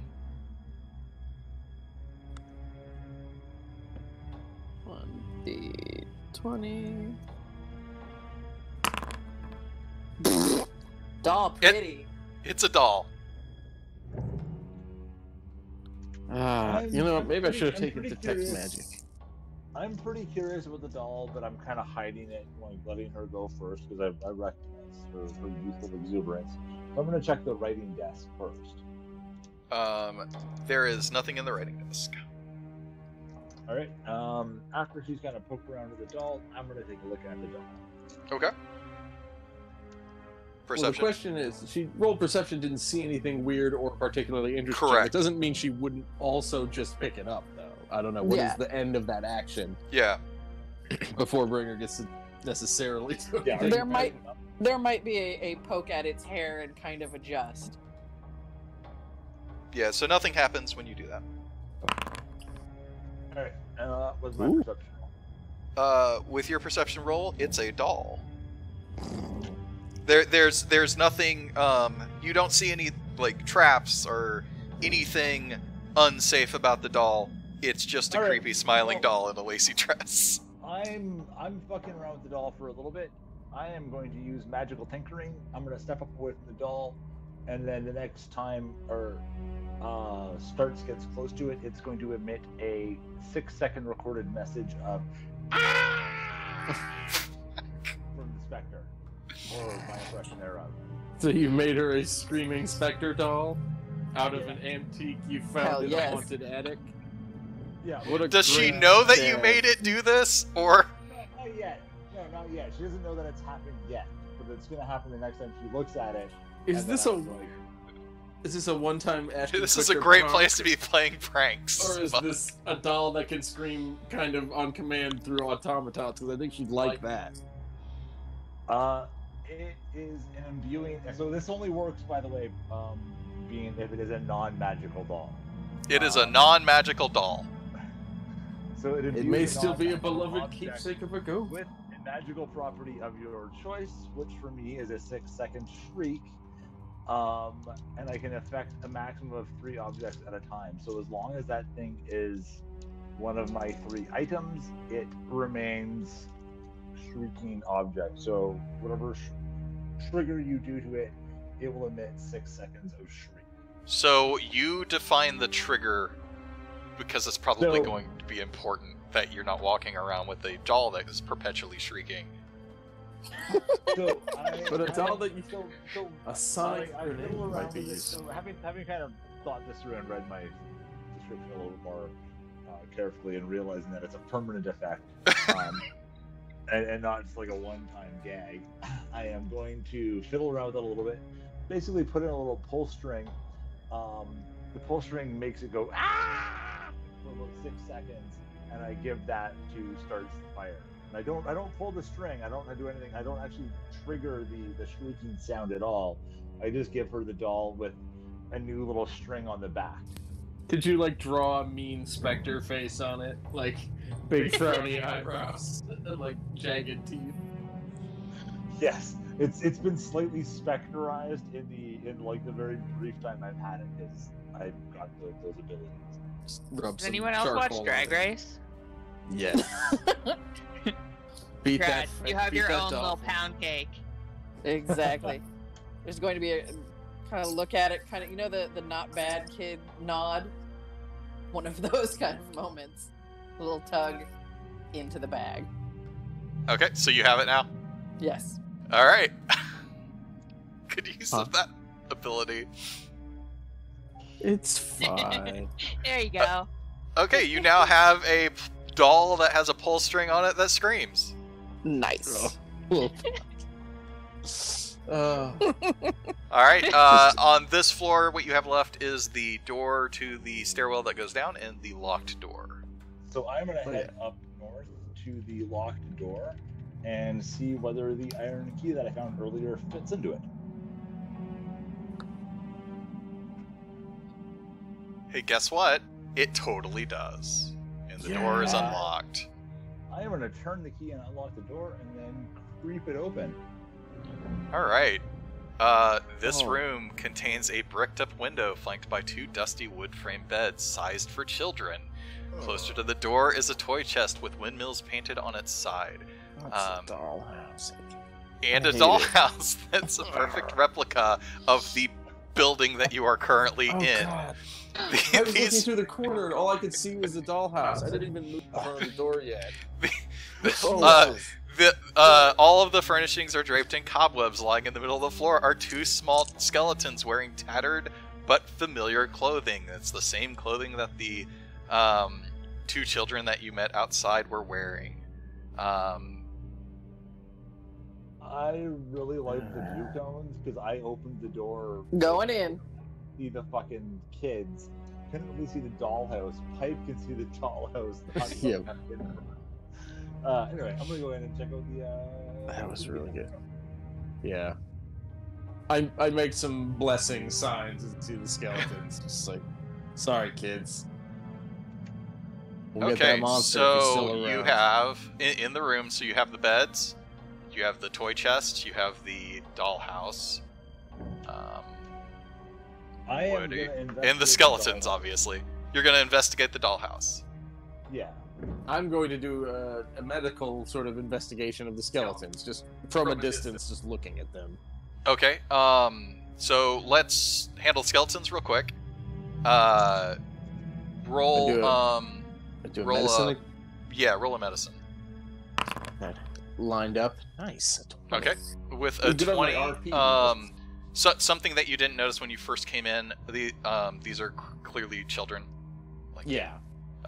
And the smaller skeleton is cradling a fairly rotten, or just kind of decayed version of the doll that the boy was carrying outside.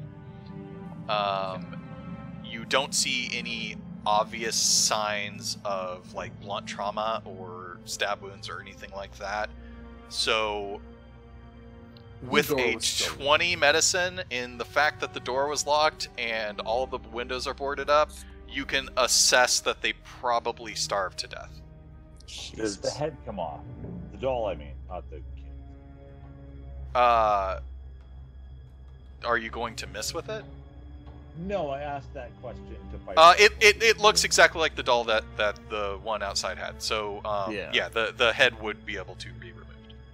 I don't want to go investigate it just yet. Okay. I'm kind of staying away from cursed piles of corpses right now. I mentioned that, and I feel like I add an appropriate amount of outrage. I'm just like, they were locked in here. They starved. Okay, so Buck, you said you are looking at the. I was going to take a look at the dollhouse because I'm very curious about how perfect of a replica it is of the real house. Will it tell us it's... Okay, so you are looking at the dollhouse, but I assume you are looking with your eyes, not with your hands? Yes. Okay, can you give me a perception check? Everybody's fucking hands in their pockets by this point. I can, but it's not a very good one. You can tell that it is a perfect replica of the house. That's all you can tell with that roll. Alright. I'm gonna take a peek at it as well. Okay. Cool.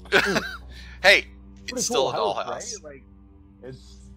Buck, would you be like, hey, TT, get your eyes over I'm here? gonna put your doll in this house, and I'm going to try and take the roof off of the dollhouse.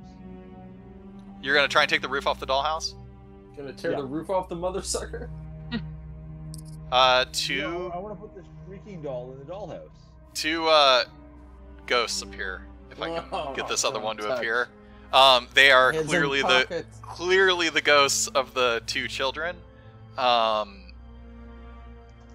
They don't seem happy as you are missing with the dollhouse. I put the lid back on the dollhouse.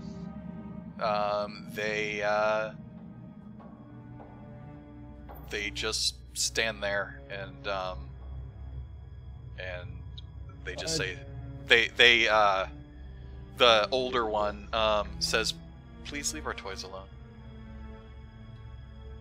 Kids, we're sorry. We're sorry we didn't understand what was happening out in the field. Is there a way to get to the basement? We mentioned a weren't in the- monster. We weren't in the field. We saw kids in the field. They said, "Come in. There's a monster in the basement." That And we wasn't tried to us. touch. We tried to touch them. They disappeared. That wasn't us. They Well, had someone the or same doll. something. They had the same doll as the one on the Wait. floor here. More importantly, you can understand and don't want to attack us. Can you tell us what happened to you? What happened here? We want to help. You have to believe us. Our parents locked us in our room to protect us from the monster in the basement. Okay. No one ever came to check on us, and we ran out of food. We didn't have any food, and we died. Jesus. All Do right. you know anything about the monster in the basement? No, but if you there's a secret door to the basement, and the girl ghost comes over and opens the top of the dollhouse and points to the secret door that you already found. Okay. So that one Stairwell down?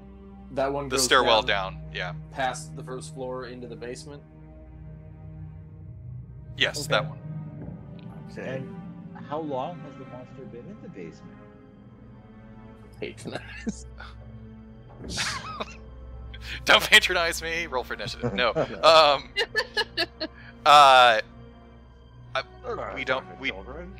We don't know. Do you know how the monster came into the basement? No, we were just told to never go down there. We saw another ghost in the house. Do you know anything about that? No. Did you have a little brother? Yeah, he's right here. Did the two of you have a third sibling? I did. Ooh, I don't know. Hold on. I'm not sure if they know about that. Give me a second. That's why I'm like, let's not drop any new knowledge on the ghosts. That's why they tend to go screaming in popular fiction. Damn I it! pulled Haven't stuff read up. Only read the lusty Argonian There was the painting of the three of them. Oh yeah, parents were holding a baby in a picture with the kids, right? Yeah, that's right. Thanks. Good call. Staring unpleasantly at it. Yeah, we had a little brother named Walter. Do you know, was he somewhere in the house when your parents told you to hide? Yeah, he was with our his nursemaid. Our nanny. What was her name? God damn it. Nanisa. I don't fucking remember. It's fine then. If it doesn't. Oh my god, she doesn't have a name. Oh. Thanks, Wizards of the Coast. Name was also Walter. As soon as I said that, I realized that was a fucking D&D meme thing. Her name was Objecta. Like various names. Oh, The And of object course, person. The one that doesn't have a name at all. She was objectified. Objectiva. Her name Are was you Quest. fucking kidding me? They Questioner. really never gave her a name. She would give people quests when they came. Oh by. my god. Yeah, they never gave her a name. She's the nursemaid. So That's the, a children, bummer. so the children don't know her name. They just know. Are her the name. kids super Sure. posh? They're like, we were too rich to know to give her a first and last name. She was just the nanny. We were told never to give her a first. And I want to know if I should and- hate these kid ghosts or not. And through all of that, I think it's important to mention that when you tried to go into the crib room, she yelled about it being her baby. Yeah, I wasn't gonna mention that. But, Yeah. Just so everyone remembers that I happened. did remember that. I was thinking about that, And- and I'm like, how did your nanny get along with your daddy? Jeez, No, I these went kids are British gonna there. hate these voices. I'll be right back. oh baby. Daddy really got along well with her, but Mommy hated her. Oh, dear, why? And had she been your nanny for long? Yeah, for a very long time. She came on shortly after we were born, from what we've been told. Wonderful. Well, can I have that? Can I point to the doll on the floor? The ghost boy walks over to it and shakes its head no, but he doesn't say anything. Could we trade for something? I've got so many things. And I pull out the busted dart throwing apparatus from the treasure chest from below. Not busted. It works perfectly fine. The boy says no, shakes his head no. I demonstrate how you can load it with one of the darts and like hit the thing and the dart flies across the room and studs into the wall. I'm like,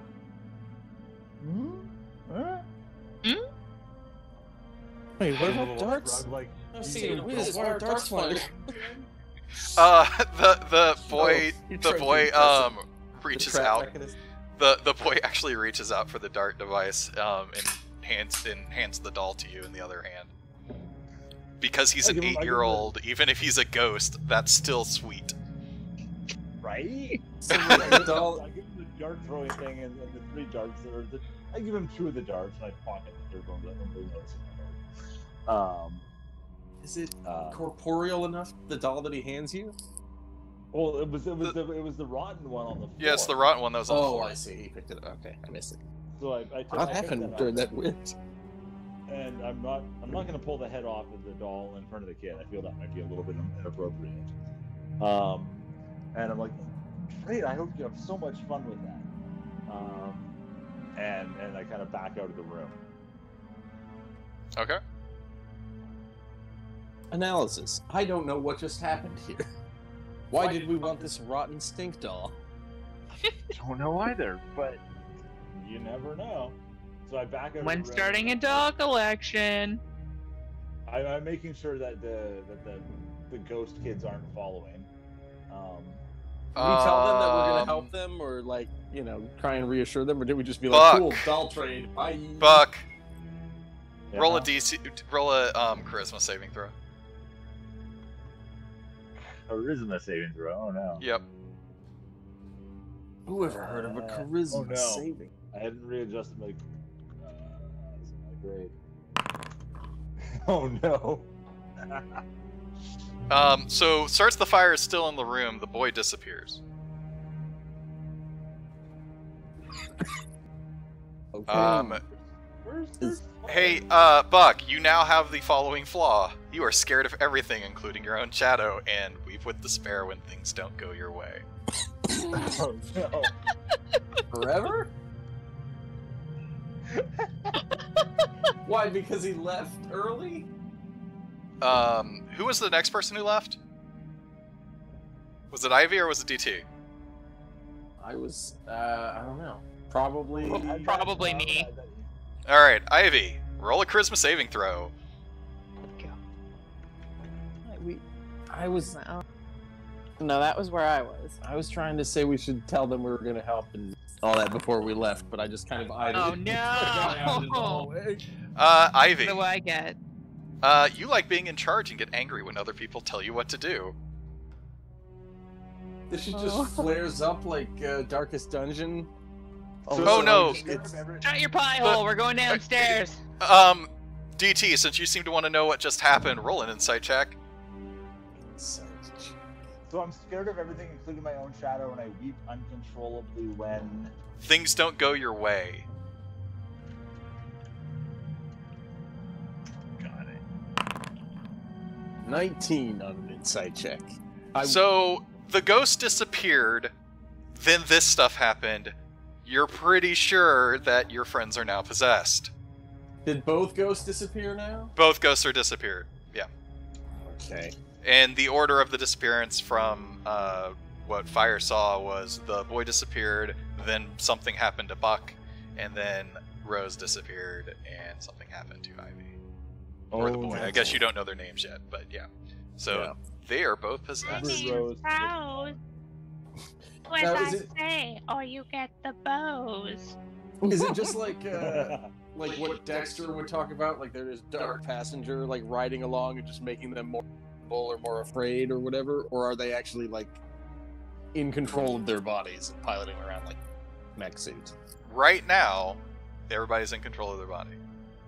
So I'm kind of backed up into the corner right now. Hey friends, let's get you exercise. I will say that both of you have a exercise. need to go into the basement now. So come More with than you me had to the before. basement. I'm gonna take a peek in the toy chest real quick. Okay. Leave the They toys alone. explicitly said Come don't to the mess with our basement. toys. Come to the basement. Ivy, are you doing that on purpose? Because you're not controlled, so you're just being an ass, and I love it. Hey guys, you know what sounds great Sure, right why now? not? I don't know. Basement. How about some basement, you guys? Is there Um, anything of interest in the toy chest? In the toy chest, no, actually, there's not. Like, not even like any dice or Are There's some stuffed animals in there. Okay, I'm going to put some stuffed animals with the bones and leave. Okay. Like place them among the Alright. bones. That's sweet. I don't know why some. Buck, is that your possession motion that you're doing? I don't know what's going on, so I'm making sure nothing's sneaking up on me. Look out, Bucks.